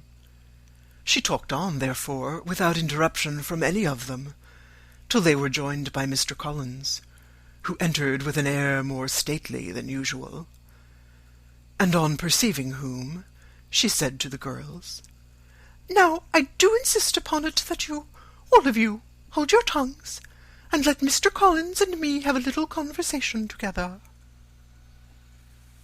Elizabeth passed quietly out of the room. Jane and Kitty followed, but Lydia stood her ground, determined to hear all she could, and Charlotte, detained first by the facility of Mr. Collins, whose inquiries after herself and all her family were very minute, and then by a little curiosity, satisfied herself with walking to the window and pretending not to hear. In a doleful voice, Mrs. Bennet thus began the projected conversation. "Oh, Mr. Collins!" "My dear madam," replied he, "let us be for ever silent on this point. Far be it from me," he presently continued, in a voice that marked his displeasure, "to resent the behaviour of your daughter. Resignation to inevitable evils is the duty of us all, the peculiar duty of a young man who has been so fortunate, as I have been, in early preferment, and I trust I am resigned. Perhaps the not less so from feeling a doubt of my positive happiness had my fair cousin honoured me with her hand. For I have often observed that resignation is never so perfect as when the blessing denied begins to lose somewhat of its value in our estimation. You will not, I hope, consider me as showing any disrespect to your family, my dear madam, by thus withdrawing my pretensions to your daughter's favour, without having paid yourself and Mr. Bennet the compliment of requesting you to interpose your authority in my behalf. My conduct may, I fear, be objectionable in having accepted my dismission from your daughter's lips instead of your own, but we are all liable to error. I have certainly meant well through the whole affair. My object has been to secure an amiable companion for myself, with due consideration for the advantage of all your family, and if my manner has been at all reprehensible, I here beg leave to apologize. End of Chapter 20. Chapter 21. The discussion of Mr. Collins' offer was now nearly at an end, and Elizabeth had only to suffer from the uncomfortable feelings necessarily attending it, and occasionally from some peevish allusion of her mother. As for the gentleman himself, His feelings were chiefly expressed, not by embarrassment or dejection, or by trying to avoid her, but by stiffness of manner and resentful silence. He scarcely ever spoke to her, and the assiduous attentions which he had been so sensible of himself were transferred for the rest of the day to Miss Lucas, whose civility in listening to him was a seasonable relief to them all, and especially to her friend. The morrow produced no abatement of Mrs. Bennet's ill-humour or ill-health. Mr. Collins was also in the same state of angry pride. Elizabeth had hoped that his resentment might shorten his visit, but his plan did not appear in the least affected by it. He was always to have gone on Saturday, and to Saturday he still meant to stay. After breakfast, the girls walked to Meryton to inquire if Mr. Wickham were returned, and to lament over his absence from the Netherfield ball. He joined them on their entering the town, and attended them to their aunt's, where his regret and vexation, and the concern of everybody, were well talked over. To Elizabeth, however, he voluntarily acknowledged that the necessity of his absence had been self-imposed. "I found," said he, as the time drew near, "that I had better not meet Mr. Darcy, that to be in the same room, the same party with him, for so many hours together, might be more than I could bear, and that scenes might arise unpleasant to more than myself." She highly approved his forbearance, and they had leisure for a full discussion of it, and for all the commendation which they civilly bestowed on each other, as Wickham and another officer walked back with them to Longbourn, and during the walk he particularly attended to her. His accompanying them was a double advantage. She felt all the compliment it offered to herself, and it was most acceptable as an occasion of introducing him to her father and mother. Soon after their return, a letter was delivered to Miss Bennet. It came from Netherfield, and was opened immediately. The envelope contained a sheet of elegant little hot-pressed paper, well covered with a lady's fair, flowing hand, and Elizabeth saw her sister's countenance change as she read it, and saw her dwelling intently on some particular passages. Jane recollected herself soon, and putting the letter away, tried to join with her usual cheerfulness in the general conversation. But Elizabeth felt an anxiety on the subject which drew off her attention even from Wickham. And no sooner had he and his companion taken leave, than a glance from Jane invited her to follow her upstairs. When they had gained their own room, Jane, taking out her letter, said, "This is from Caroline Bingley. What it contains has surprised me a good deal. The whole party have left Netherfield by this time, and are on their way to town, and without any intention of coming back again. You shall hear what she says." She then read the first sentence aloud, which comprised the information of their having just resolved to follow their brother to town directly, and of their meaning to dine that day in Grosvenor Street, where Mr. Hurst had a house. The next was in these words: "I do not pretend to regret anything I shall leave in Hertfordshire, except your society, my dearest friend, but we will hope, at some future period, to enjoy many returns of that delightful intercourse we have known, and in the meanwhile may lessen the pain of separation by a very frequent and most unreserved correspondence. I depend on you for that." To these high-flown expressions Elizabeth listened with all the insensibility of distrust, and though the suddenness of their removal surprised her, she saw nothing in it really to lament. It was not to be supposed that their absence from Netherfield would prevent Mr. Bingley's being there, and as to the loss of their society, She was persuaded that Jane must soon cease to regard it in the enjoyment of his. "It is unlucky," said she, after a short pause, "that you should not be able to see your friends before they leave the country. But may we not hope that the period of future happiness, to which Miss Bingley looks forward, may arrive earlier than she is aware, and that the delightful intercourse you have known as friends will be renewed with yet greater satisfaction as sisters? Mr. Bingley will not be detained in London by them."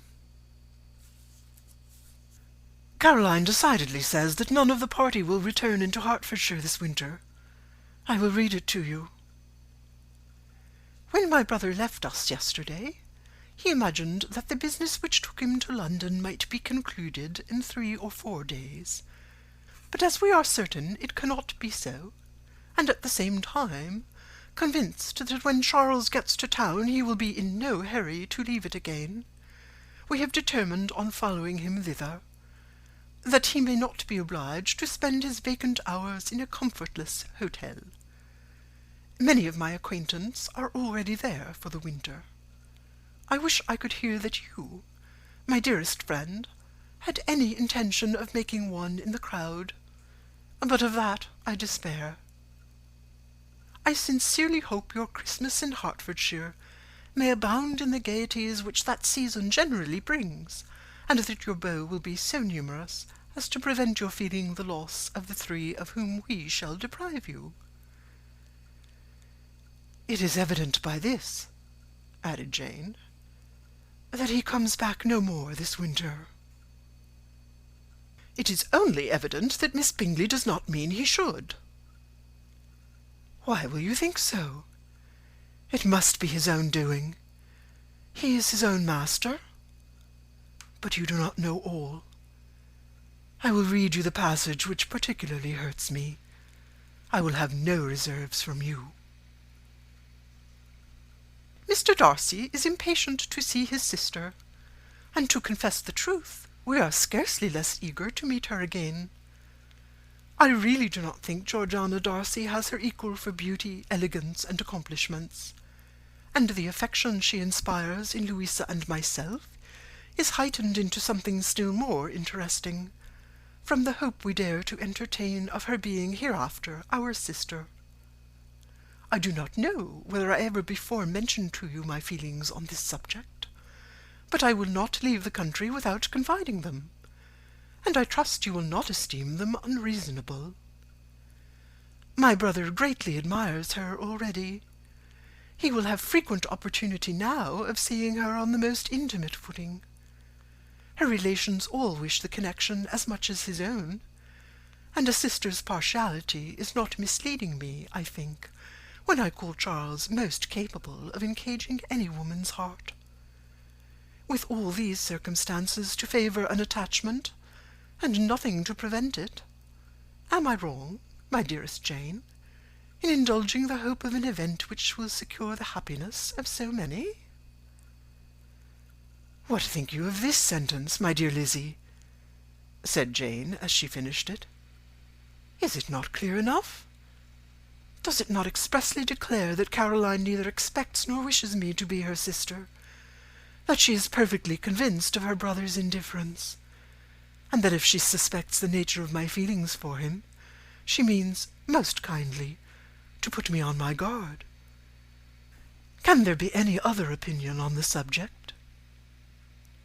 Yes, there can, for mine is totally different. Will you hear it? Most willingly. You shall have it in a few words. Miss Bingley sees that her brother is in love with you, and wants him to marry Miss Darcy. She follows him to town in the hope of keeping him there, and tries to persuade you that he does not care about you. Jane shook her head. Indeed, Jane, you ought to believe me. No one who has ever seen you together can doubt his affection. Miss Bingley, I am sure, cannot. She is not such a simpleton. Could she have seen half as much love in Mr. Darcy for herself, she would have ordered her wedding clothes. But the case is this. We are not rich enough or grand enough for them. and she is the more anxious to get Miss Darcy for her brother, from the notion that when there has been one intermarriage, she may have less trouble in achieving a second, in which there is certainly some ingenuity, and I dare say it would succeed if Mr. Berg were out of the way.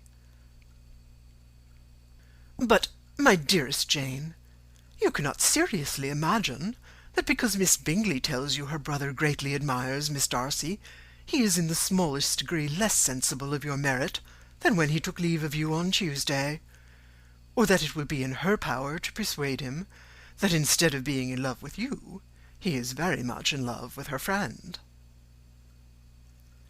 If we thought alike of Miss Bingley, replied Jane, your representation of all this might make me quite easy, but I know the foundation is unjust. Caroline is incapable of wilfully deceiving anyone, and all that I can hope for in this case is that she is deceived herself. That is right. You could not have stated a more happy idea, since you will not take comfort in mine. Believe her to be deceived by all means. You have now done your duty by her, and must fret no longer. But, my dearest sister, can I be happy, even supposing the best, in accepting a man whose sisters and friends are all wishing him to marry elsewhere? You must decide for yourself, said Elizabeth, and if, upon mature deliberation, you find that the misery of disobliging his two sisters is more than equivalent to the happiness of being his wife, I advise you by all means to refuse him. How can you talk so? Said Jane, faintly smiling. You must know that though I should be exceedingly grieved at their disapprobation, I could not hesitate. I did not think you would, and that being the case, I cannot consider your situation with much compassion. But if he returns no more this winter, my choice will never be required. 1,000 things may arise in 6 months. The idea of his returning no more Elizabeth treated with the utmost contempt. It appeared to her merely the suggestion of Caroline's interested wishes, and she could not for a moment suppose that those wishes, however openly or artfully spoken, could influence a young man so totally independent of everyone.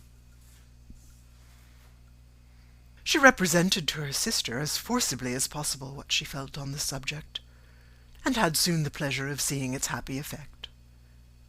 Jane's temper was not desponding, and she was gradually led to hope, though the diffidence of affection sometimes overcame the hope, that Bingley would return to Netherfield, and answer every wish of her heart.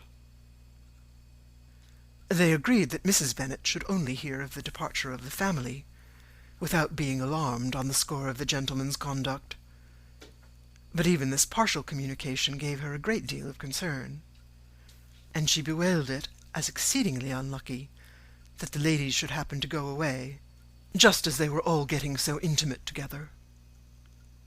After lamenting it, however, at some length, she had the consolation of thinking Mr. Bingley would be soon down again, and soon dining at Longbourn, and the conclusion of all was the comfortable declaration that though he had been invited only to a family dinner, she would take care to have 2 full courses. End of chapter 21. Chapter 22. The Bennets were engaged to dine with the Lucases, and again during the chief of the day was Miss Lucas so kind as to listen to Mr. Collins. Elizabeth took an opportunity of thanking her. "It keeps him in good humour," said she, "and I am more obliged to you than I can express." Charlotte assured her friend of her satisfaction in being useful, and that it amply repaid her for the little sacrifice of her time. This was very amiable, but Charlotte's kindness extended farther than Elizabeth had any conception of. Its object was nothing less than to secure her from any return of Mr. Collins's addresses by engaging them towards herself. Such was Miss Lucas's scheme, and appearances were so favourable that when they parted at night, she would have felt almost sure of success if he had not been leaving Hertfordshire so very soon. But here she did an injustice to the fire and independence of his character, for it led him to escape out of Longbourn House the next morning with admirable slyness, and hasten to Lucas Lodge to throw himself at her feet. He was anxious to avoid the notice of his cousins, from a conviction that if they saw him depart, they could not fail to conjecture his design, and he was not willing to have the attempt known till its success could be known likewise. For though feeling almost secure, and with reason, for Charlotte had been tolerably encouraging, he was comparatively diffident since the adventure of Wednesday. His reception, however, was of the most flattering kind. Miss Lucas perceived him from an upper window as he walked towards the house, and instantly set out to meet him accidentally in the lane. But little had she dared to hope that so much love and eloquence awaited her there. In as short a time as Mr. Collins's long speeches would allow, everything was settled between them to the satisfaction of both, and as they entered the house, he earnestly entreated her to name the day that was to make him the happiest of men, and though such a solicitation must be waived for the present, the lady felt no inclination to trifle with his happiness. The stupidity with which he was favoured by nature must guard his courtship from any charm that could make a woman wish for its continuance, and Miss Lucas, who accepted him solely from the pure and disinterested desire of an establishment, cared not how soon that establishment were gained.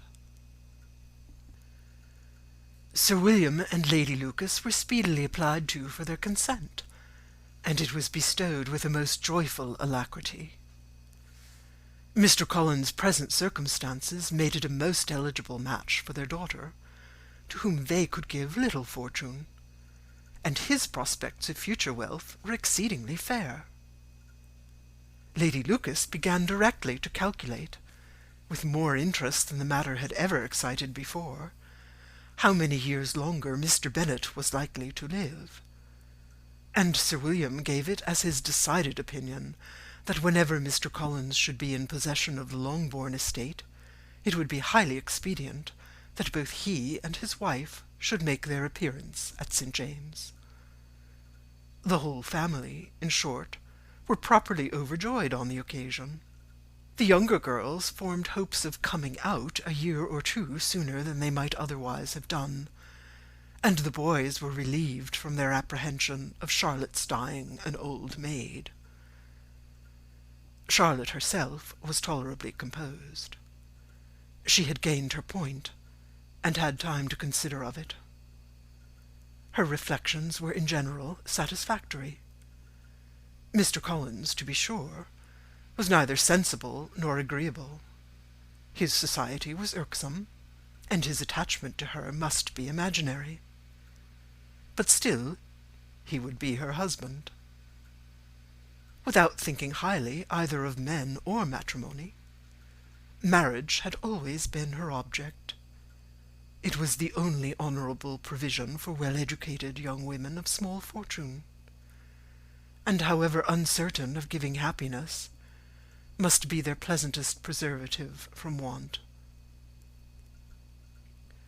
This preservative she had now obtained, and at the age of 27, without having ever been handsome, she felt all the good luck of it. The least agreeable circumstance in the business was the surprise it must occasion to Elizabeth Bennet, whose friendship she valued beyond that of any other person. Elizabeth would wonder, and probably would blame her, and though her resolution was not to be shaken, her feelings must be hurt by such disapprobation.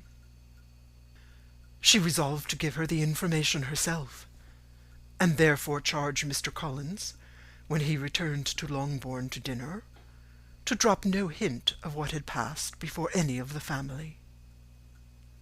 A promise of secrecy was of course very dutifully given, but it could not be kept without difficulty, for the curiosity excited by his long absence burst forth in such very direct questions on his return as required some ingenuity to evade, and he was at the same time exercising great self-denial, for he was longing to publish his prosperous love.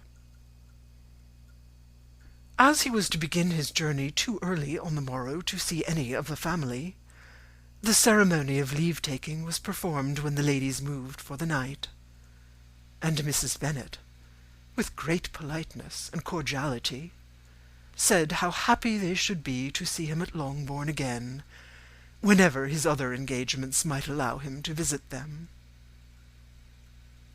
"My dear madam," he replied, "this invitation is particularly gratifying, because it is what I have been hoping to receive, and you may be very certain that I shall avail myself of it as soon as possible." They were all astonished, and Mr. Bennet, who could by no means wish for so speedy a return, immediately said, "But is there not danger of Lady Catherine's disapprobation here, my good sir? You had better neglect your relations than run the risk of offending your patroness." "My dear sir," replied Mr. Collins, "I am particularly obliged to you for this friendly caution, and you may depend upon my not taking so material a step without her ladyship's concurrence. You cannot be too much on your guard.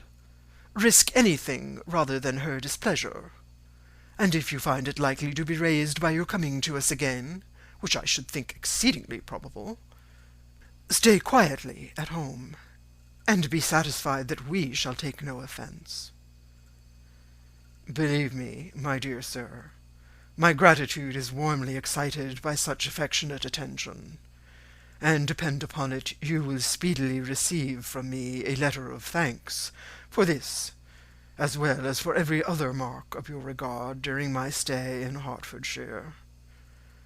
As for my fair cousins, though my absence may not be long enough to render it necessary, I shall take the liberty of wishing them health and happiness, not excepting my cousin Elizabeth." With proper civilities the ladies then withdrew, all of them equally surprised to find that he meditated a quick return. Mrs. Bennet wished to understand by it that he thought of paying his addresses to one of her younger girls, and Mary might have been prevailed on to accept him. She rated his abilities much higher than any of the others. There was a solidity in his reflections which often struck her, and though by no means so clever as herself, she thought that if encouraged to read and improve himself by such an example as hers, he might become a very agreeable companion. But on the following morning every hope of this kind was done away. Miss Lucas called soon after breakfast, and in a private conference with Elizabeth, related the event of the day before. The possibility of Mr. Collins fancying himself in love with her friend had once occurred to Elizabeth within the last day or two, but that Charlotte could encourage him seemed almost as far from possibility as that she could encourage him herself, and her astonishment was consequently so great as to overcome at first the bounds of decorum, and she could not help crying out, "Engaged to Mr. Collins? My dear Charlotte, impossible!" The steady countenance which Miss Lucas had commanded in telling her story gave way to a momentary confusion here, on receiving so direct a reproach, though, as it was no more than she expected, she soon regained her composure, and calmly replied, "Why should you be surprised, my dear Eliza? Do you think it incredible that Mr. Collins should be able to procure any woman's good opinion because he was not so happy as to succeed with you?" But Elizabeth had now recollected herself, and making a strong effort for it, was able to assure her with tolerable firmness that the prospect of their relationship was highly grateful to her, and that she wished her all imaginable happiness. "I see what you are feeling," replied Charlotte. "You must be surprised, very much surprised, so lately as Mr. Collins was wishing to marry you. But when you have time to think it all over, I hope you will be satisfied with what I have done. I am not romantic, you know. I never was. I ask only a comfortable home, and considering Mr. Collins' character, connections, and situation in life, I am convinced that my chance of happiness with him is as fair as most people can boast on entering the marriage state. Elizabeth quietly answered, "Undoubtedly." And after an awkward pause, they returned to the rest of the family. Charlotte did not stay much longer, and Elizabeth was then left to reflect on what she had heard. It was a long time before she became at all reconciled to the idea of so unsuitable a match. The strangeness of Mr. Collins making 2 offers of marriage within 3 days was nothing in comparison of his being now accepted. She had always felt that Charlotte's opinion of matrimony was not exactly like her own, but she could not have supposed it possible that when called into action she would have sacrificed every better feeling to worldly advantage. Charlotte, the wife of Mr. Collins, was a most humiliating picture, and to the pang of a friend disgracing herself and sunk in her esteem was added the distressing conviction that it was impossible for that friend to be tolerably happy in the lot she had chosen. End of chapter 22.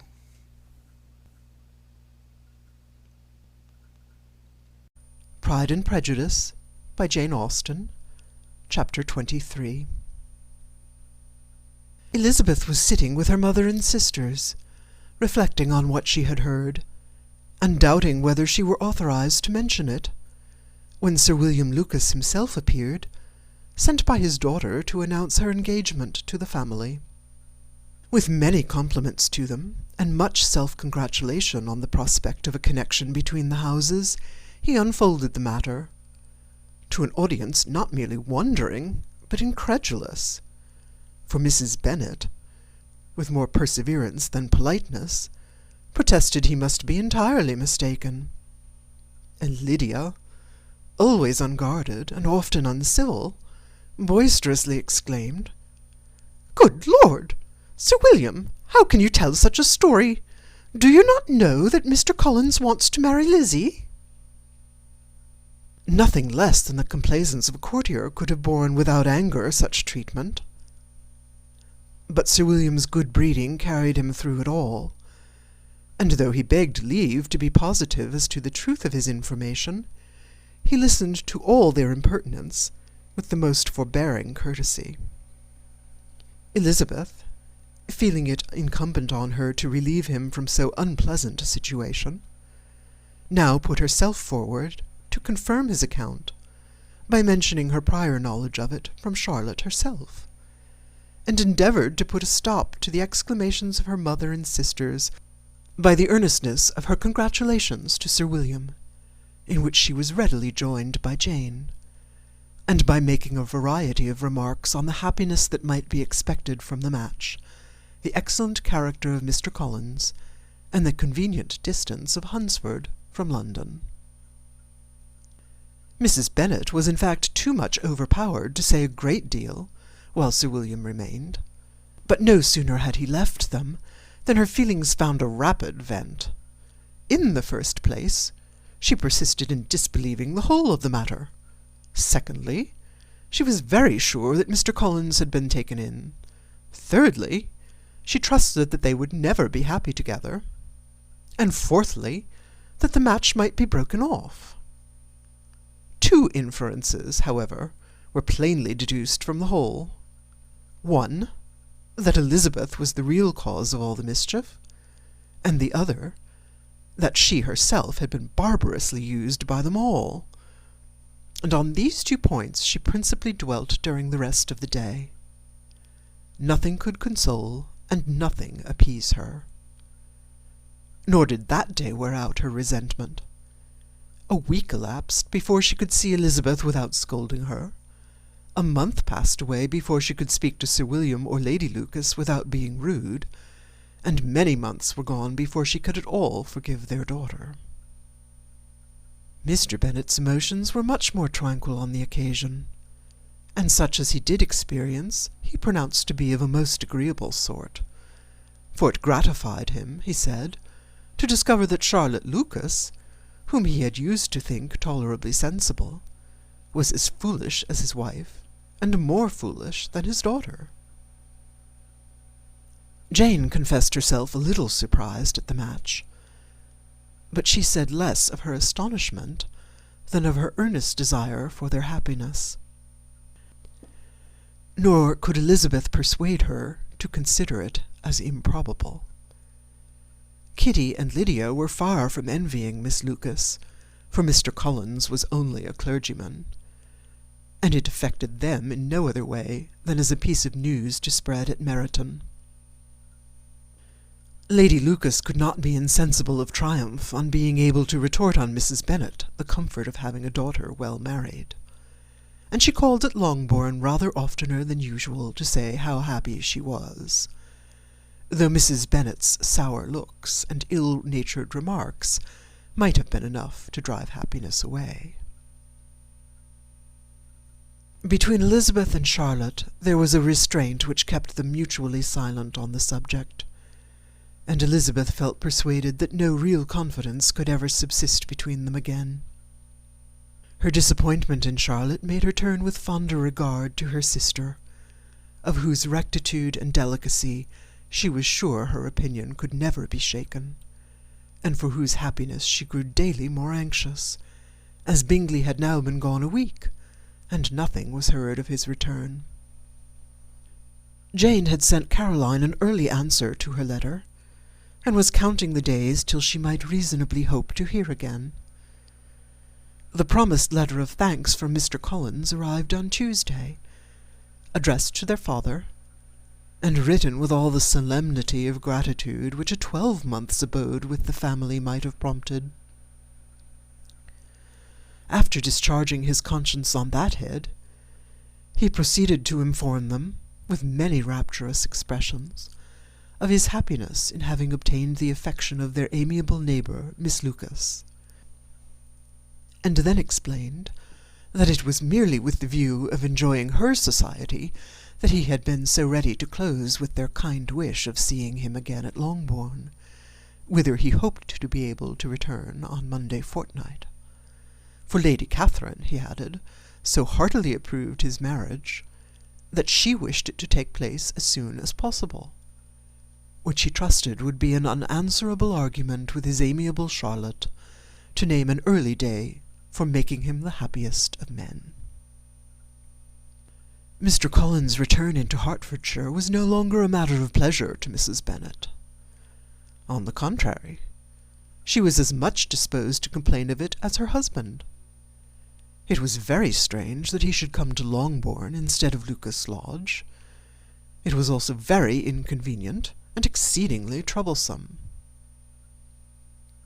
She hated having visitors in the house while her health was so indifferent, and lovers were, of all people, the most disagreeable. Such were the gentle murmurs of Mrs. Bennet, and they gave way only to the greater distress of Mr. Bingley's continued absence. Neither Jane nor Elizabeth was comfortable on the subject. Day after day passed away without bringing any other tidings of him than the report which shortly prevailed in Meryton of his coming no more to Netherfield the whole winter, a report which highly incensed Mrs. Bennet, and which she never failed to contradict as a most scandalous falsehood. Even Elizabeth began to fear, not that Bingley was indifferent, but that his two sisters would be successful in keeping him away. Unwilling as she was to admit an idea so destructive to Jane's happiness, and so dishonourable to the stability of her lover, she could not prevent its frequently recurring. The united efforts of his two unfeeling sisters, and of his overpowering friend, assisted by the attractions of Miss Darcy and the amusements of London, might be too much, she feared, for the strength of his attachment. As for Jane, Her anxiety under this suspense was, of course, more painful than Elizabeth's. But whatever she felt, she was desirous of concealing, and between herself and Elizabeth, therefore, the subject was never alluded to. But as no such delicacy restrained her mother, an hour seldom passed in which she did not talk of Bingley, express her impatience for his arrival, or even require Jane to confess that if he did not come back, she should think herself very ill used. It needed all Jane's steady mildness to bear these attacks with tolerable tranquillity. Mr. Collins returned most punctually on the Monday fortnight, but his reception at Longbourn was not so gracious as it had been on his first introduction. He was too happy, however, to need much attention, and luckily for the others, the business of love-making relieved them from a great deal of his company. The chief of every day was spent by him at Lucas Lodge, and he sometimes returned to Longbourn only in time to make an apology for his absence before the family went to bed. Mrs. Bennet was really in a most pitiable state. The very mention of anything concerning the match threw her into an agony of ill-humour, and wherever she went, she was sure of hearing it talked of. The sight of Miss Lucas was odious to her. As her successor in that house, she regarded her with jealous abhorrence.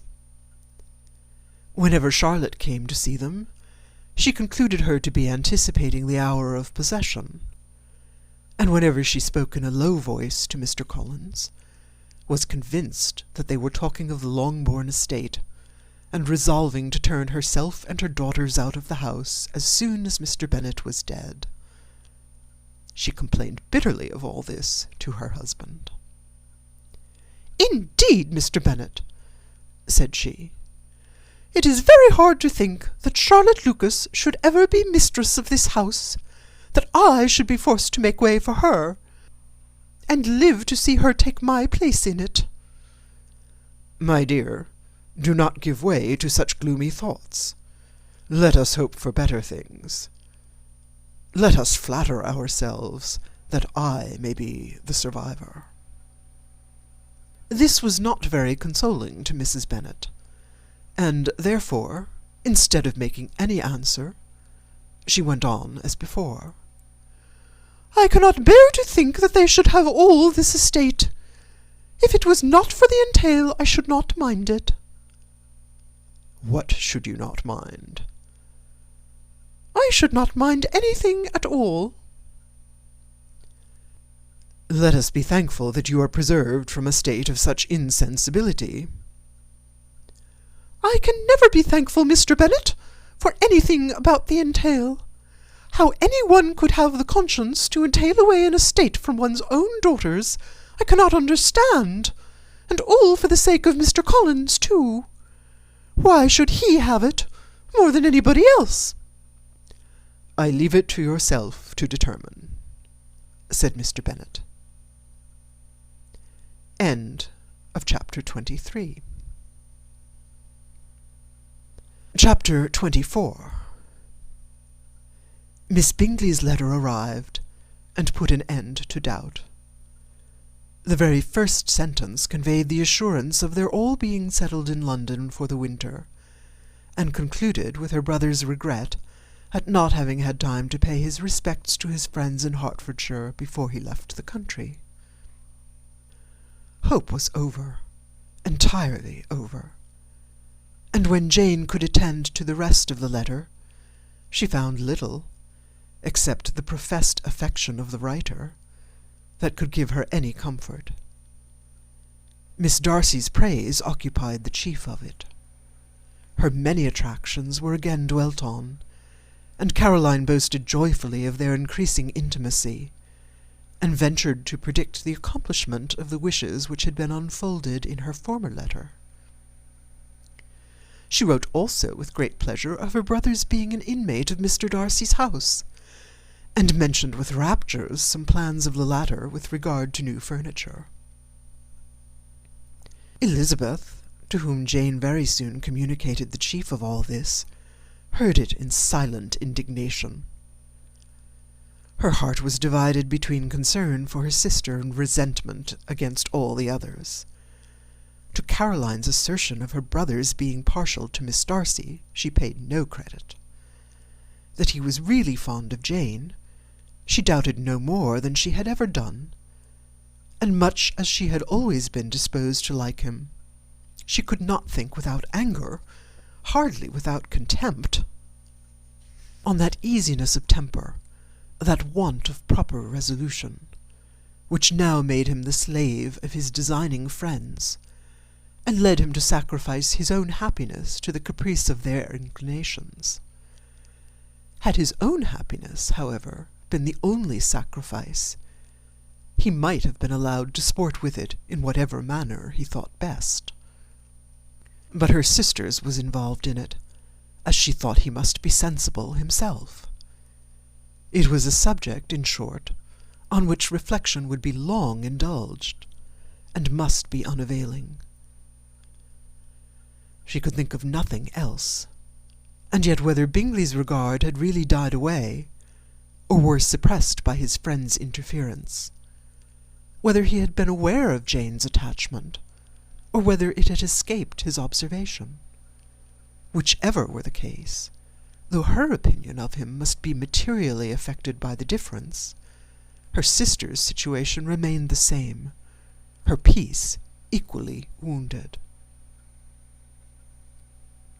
A day or two passed before Jane had courage to speak of her feelings to Elizabeth, but at last, on Mrs. Bennet's leaving them together, after a longer irritation than usual about Netherfield and its master, she could not help saying, "Oh, that my dear mother had more command over herself! She can have no idea of the pain she gives me by her continual reflections on him. But I will not repine. It cannot last long. He will be forgot, and we shall all be as we were before." Elizabeth looked at her sister with incredulous solicitude, but said nothing. "You doubt me," cried Jane, slightly colouring. "Indeed, you have no reason. He may live in my memory as the most amiable man of my acquaintance, but that is all. I have nothing either to hope or fear, and nothing to reproach him with. Thank God, I have not that pain. A little time, therefore. I shall certainly try to get the better." With a stronger voice, she soon added, "I have this comfort immediately, that it has not been more than an error of fancy on my side, and that it has done no harm to anyone but myself." "My dear Jane," exclaimed Elizabeth, "you are too good. Your sweetness and disinterestedness are really angelic. I do not know what to say to you. I feel as if I had never done you justice, or loved you as you deserve." Miss Bennet eagerly disclaimed all extraordinary merit, and threw back the praise on her sister's warm affection. "Nay," said Elizabeth, "this is not fair. You wish to think all the world respectable, and are hurt if I speak ill of anybody. I only want to think you perfect, and you set yourself against it. Do not be afraid of my running into any excess, of my encroaching on your privilege of universal goodwill. You need not. There are few people whom I really love, and still fewer of whom I think well. The more I see of the world, the more am I dissatisfied with it, and every day confirms my belief of the inconsistency of all human characters, and of the little dependence that can be placed on the appearance of either merit or sense. I have met with 2 instances lately. One I will not mention. The other is Charlotte's marriage. It is unaccountable. In every view it is unaccountable." "My dear Lizzie, do not give way to such feelings as these. They will ruin your happiness. You do not make allowance enough for difference of situation and temper. Consider Mr. Collins' respectability, and Charlotte's prudent, steady character. Remember that she is one of a large family, that, as to fortune, it is a most eligible match, and be ready to believe, for everybody's sake, that she may feel something like regard and esteem for our cousin. To oblige you, I would try to believe almost anything, but no one else could be benefited by such a belief as this. For were I persuaded that Charlotte had any regard for him, I should only think worse of her understanding than I now do of her heart. My dear Jane, Mr. Collins is a conceited, pompous, narrow-minded, silly man. You know he is, as well as I do, and you must feel, as well as I do, that the woman who marries him cannot have a proper way of thinking. You shall not defend her, though it is Charlotte Lucas. You shall not, for the sake of one individual, change the meaning of principle and integrity, nor endeavour to persuade yourself or me that selfishness is prudence, and insensibility of danger security for happiness. I must think your language too strong in speaking of both, replied Jane, and I hope you will be convinced of it by seeing them happy together. But enough of this. You alluded to something else. You mentioned 2 instances. I cannot understand you, but I entreat you, dear Lizzie, not to pain me by thinking that person to blame, and saying your opinion of him is sunk. We must not be so ready to fancy ourselves intentionally injured. We must not expect a lively young man to be always so guarded and circumspect. It is very often nothing but our own vanity that deceives us. Women fancy admiration means more than it does. And men take care that they should. If it is designedly done, they cannot be justified. But I have no idea of there being so much design in the world as some persons imagine. I am far from attributing any part of Mr. Bingley's conduct to design, said Elizabeth. But without scheming to do wrong or to make others unhappy, there may be error, and there may be misery. Thoughtlessness, want of attention to other people's feelings, and want of resolution will do the business. And do you impute it to either of these? Yes, to the last. But if I go on, I shall displease you by saying what I think of persons you esteem. Stop me whilst you can. You persist, then, in supposing his sisters influence him? Yes, in conjunction with his friend. I cannot believe it. Why should they try to influence him? They can only wish for his happiness, and if he is attached to me, no other woman can secure it. Your first position is false. They may wish many things besides his happiness. They may wish his increase of wealth and consequence. They may wish him to marry a girl who has all the importance of money, great connections, and pride. Beyond a doubt, they do wish him to choose Miss Darcy, replied Jane. But this may be from better feelings than you are supposing. They have known her much longer than they have known me. No wonder if they love her better. But whatever may be their own wishes, it is very unlikely they should have opposed their brothers. What sister would think herself at liberty to do it, unless there was something very objectionable? If they believed him attached to me, they would not try to part us. If he were so, they could not succeed. By supposing such an affection, you make everybody acting unnaturally and wrong, and me most unhappy. Do not distress me by the idea. I am not ashamed of having been mistaken. Or at least it is slight. It is nothing in comparison of what I should feel in thinking ill of him or his sisters. Let me take it in the best light, in the light in which it may be understood. Elizabeth could not oppose such a wish, and from this time Mr. Bingley's name was scarcely ever mentioned between them. Mrs. Bennet still continued to wonder and repine at his returning no more, and though a day seldom passed in which Elizabeth did not account for it clearly, there seemed little chance of her ever considering it with less perplexity. Her daughter endeavoured to convince her of what she did not believe herself, that his attentions to Jane had been merely the effect of a common and transient liking, which ceased when he saw her no more. But though the probability of the statement was admitted at the time, she had the same story to repeat every day. Mrs. Bennet's best comfort was that Mr. Bingley must be down again in the summer. Mr. Bennet treated the matter differently.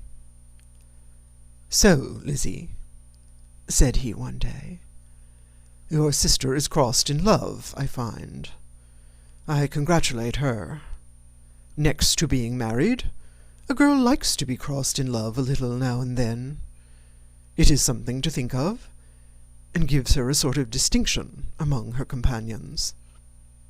When is your turn to come? You will hardly bear to be long outdone by Jane. Now is your time.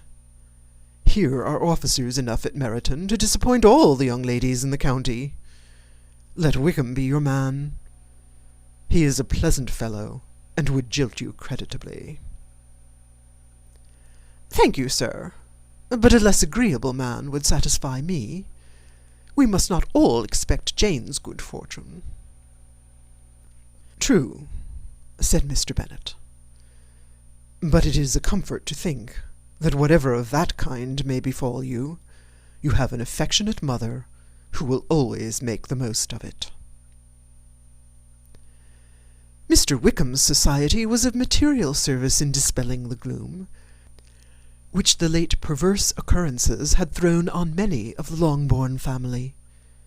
They saw him often, and to his other recommendations was now added that of general unreserve.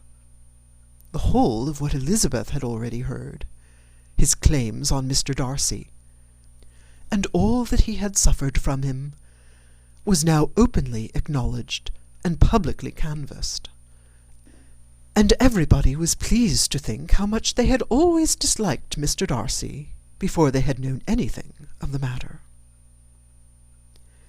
Miss Bennet was the only creature who could suppose there might be any extenuating circumstances in the case unknown to the society of Hertfordshire. Her mild and steady candour always pleaded for allowances, and urged the possibility of mistakes. But by everybody else, Mr. Darcy was condemned as the worst of men. End of chapter 24. Chapter 25. After a week spent in professions of love and schemes of felicity, Mr. Collins was called from his amiable Charlotte by the arrival of Saturday. The pain of separation, however, might be alleviated on his side by preparations for the reception of his bride, as he had reason to hope that shortly after his next return into Hertfordshire the day would be fixed that was to make him the happiest of men. He took leave of his relations at Longbourn with as much solemnity as before, wished his fair cousin's health and happiness again, and promised their father another letter of thanks. On the following Monday, Mrs. Bennet had the pleasure of receiving her brother and his wife, who came as usual to spend the Christmas at Longbourn. Mr. Gardiner was a sensible, gentlemanlike man, greatly superior to his sister, as well by nature as education. The Netherfield ladies would have had difficulty in believing that a man who lived by trade, and within view of his own warehouses, could have been so well bred and agreeable. Mrs. Gardiner, who was several years younger than Mrs. Bennet and Mrs. Phillips, was an amiable, intelligent, elegant woman, and a great favourite with all her long-born nieces. Between the two eldest and herself especially, there subsisted a very particular regard. They had frequently been staying with her in town.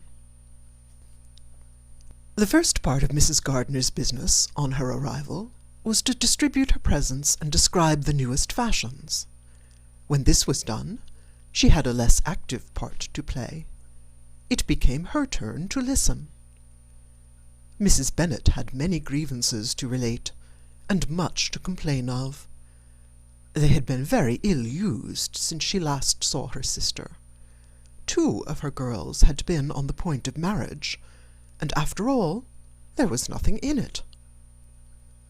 "I do not blame Jane," she continued, "for Jane would have got Mr. Bingley if she could. But Lizzie, oh, sister, it is very hard to think that she might have been Mr. Collins's wife by this time, had it not been for her own perverseness. He made her an offer in this very room, and she refused him.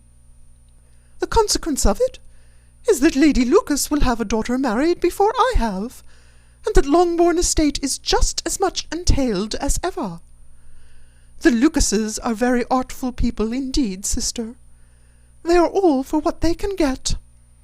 I am sorry to say it of them, but so it is.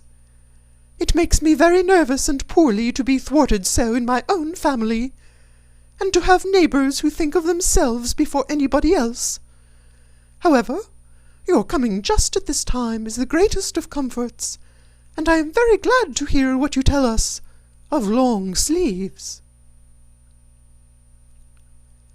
Mrs. Gardiner, to whom the chief of this news had been given before, in the course of Jane and Elizabeth's correspondence with her, made her sister a slight answer, and, in compassion to her nieces, turned the conversation.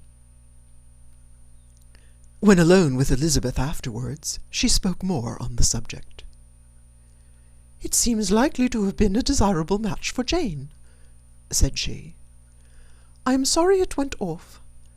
But these things happen so often. A young man, such as you describe Mr. Bingley, so easily falls in love with a pretty girl for a few weeks, and when accident separates them, so easily forgets her, that these sort of inconstancies are very frequent." "An excellent consolation in its way," said Elizabeth, "but it will not do for us. We do not suffer by accident. It does not often happen that the interference of friends will persuade a young man of independent fortune to think no more of a girl whom he was violently in love with only a few days before." "But that expression of violently in love is so hackneyed, so doubtful, so indefinite, that it gives me very little idea. It is as often applied to feelings which arise only from a half-hour's acquaintance, as to a real strong attachment. Pray, how violent was Mr. Bingley's love?" "I never saw a more promising inclination. He was growing quite inattentive to other people, and wholly engrossed by her. Every time they met, it was more decided and remarkable. At his own ball he offended 2 or 3 young ladies by not asking them to dance, and I spoke to him twice myself without receiving an answer. Could there be finer symptoms? Is not general incivility the very essence of love?" "Oh, yes, of that kind of love which I suppose him to have felt. Poor Jane! I am sorry for her, because, with such a disposition, she may not get over it immediately. It had better have happened to you, Lizzie. You would have laughed yourself out of it sooner. But do you think she would be prevailed on to go back with us? Change of scene might be of service, and perhaps a little relief from home may be as useful as anything." Elizabeth was exceedingly pleased with this proposal, and felt persuaded of her sister's ready acquiescence. "I hope," added Mrs. Gardiner, "that no consideration with regard to this young man will influence her. We live in so different a part of town, all our connections are so different, and as you well know, we go out so little, that it is very improbable they should meet at all, unless he really comes to see her. And that is quite impossible, for he is now in the custody of his friend, and Mr. Darcy would no more suffer him to call on Jane in such a part of London. My dear aunt, how could you think of it? Mr. Darcy may perhaps have heard of such a place as Gracechurch Street, but he would hardly think a month's ablution enough to cleanse him from its impurities, where he wants to enter it. And depend upon it, Mr. Bingley never stirs without him. So much the better. I hope they will not meet at all. But does Jane not correspond with the sister? She will not be able to help calling. She will drop the acquaintance entirely. But in spite of the certainty in which Elizabeth affected to place this point, as well as the still more interesting one of Bingley's being withheld from seeing Jane, she felt a solicitude on the subject which convinced her, on examination, that she did not consider it entirely hopeless. It was possible, and sometimes she thought it probable, that his affection might be reanimated, and the influence of his friend successfully combated by the more natural influence of Jane's attractions. Miss Bennet accepted her aunt's invitation with pleasure, and the Bingleys were no otherwise in her thoughts at the same time than as she hoped that by Caroline's not living in the same house with her brother, she might occasionally spend a morning with her, without any danger of seeing him.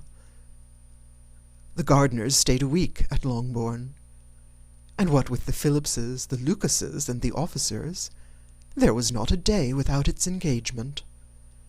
Mrs. Bennet had so carefully provided for the entertainment of her brother and sister, that they did not once sit down to a family dinner. When the engagement was for home, some of the officers always made part of it, of which officers Mr. Wickham was sure to be one, and on these occasions Mrs. Gardiner, rendered suspicious by Elizabeth's warm commendations of him, narrowly observed them both, without supposing them, from what she saw, to be very seriously in love. Their preference of each other was plain enough to make her a little uneasy, and she resolved to speak to Elizabeth on the subject before she left Hertfordshire, and represent to her the imprudence of encouraging such an attachment. To Mrs. Gardiner, Wickham had one means of affording pleasure, unconnected with his general powers. About 10 or a dozen years ago, before her marriage, she had spent a considerable time in that very part of Derbyshire to which he belonged. They had, therefore, many acquaintance in common, and though Wickham had been little there since the death of Darcy's father, 5 years before, it was yet in his power to give her fresher intelligence of her former friends than she had been in the way of procuring. Mrs. Gardiner had seen Pemberley, and known the late Mr. Darcy by character perfectly well. Here, consequently, was an inexhaustible subject of discourse. In comparing her recollection of Pemberley with the minute description which Wickham could give, and in bestowing her tribute of praise on the character of its late possessor, she was delighting both him and herself. On being made acquainted with the present Mr. Darcy's treatment of him, she tried to remember something of that gentleman's reputed disposition when quite a lad, which might agree with it, and was confident at last that she recollected having heard Mr. Fitzwilliam Darcy formerly spoken of as a very proud, ill-natured boy. End of chapter 25.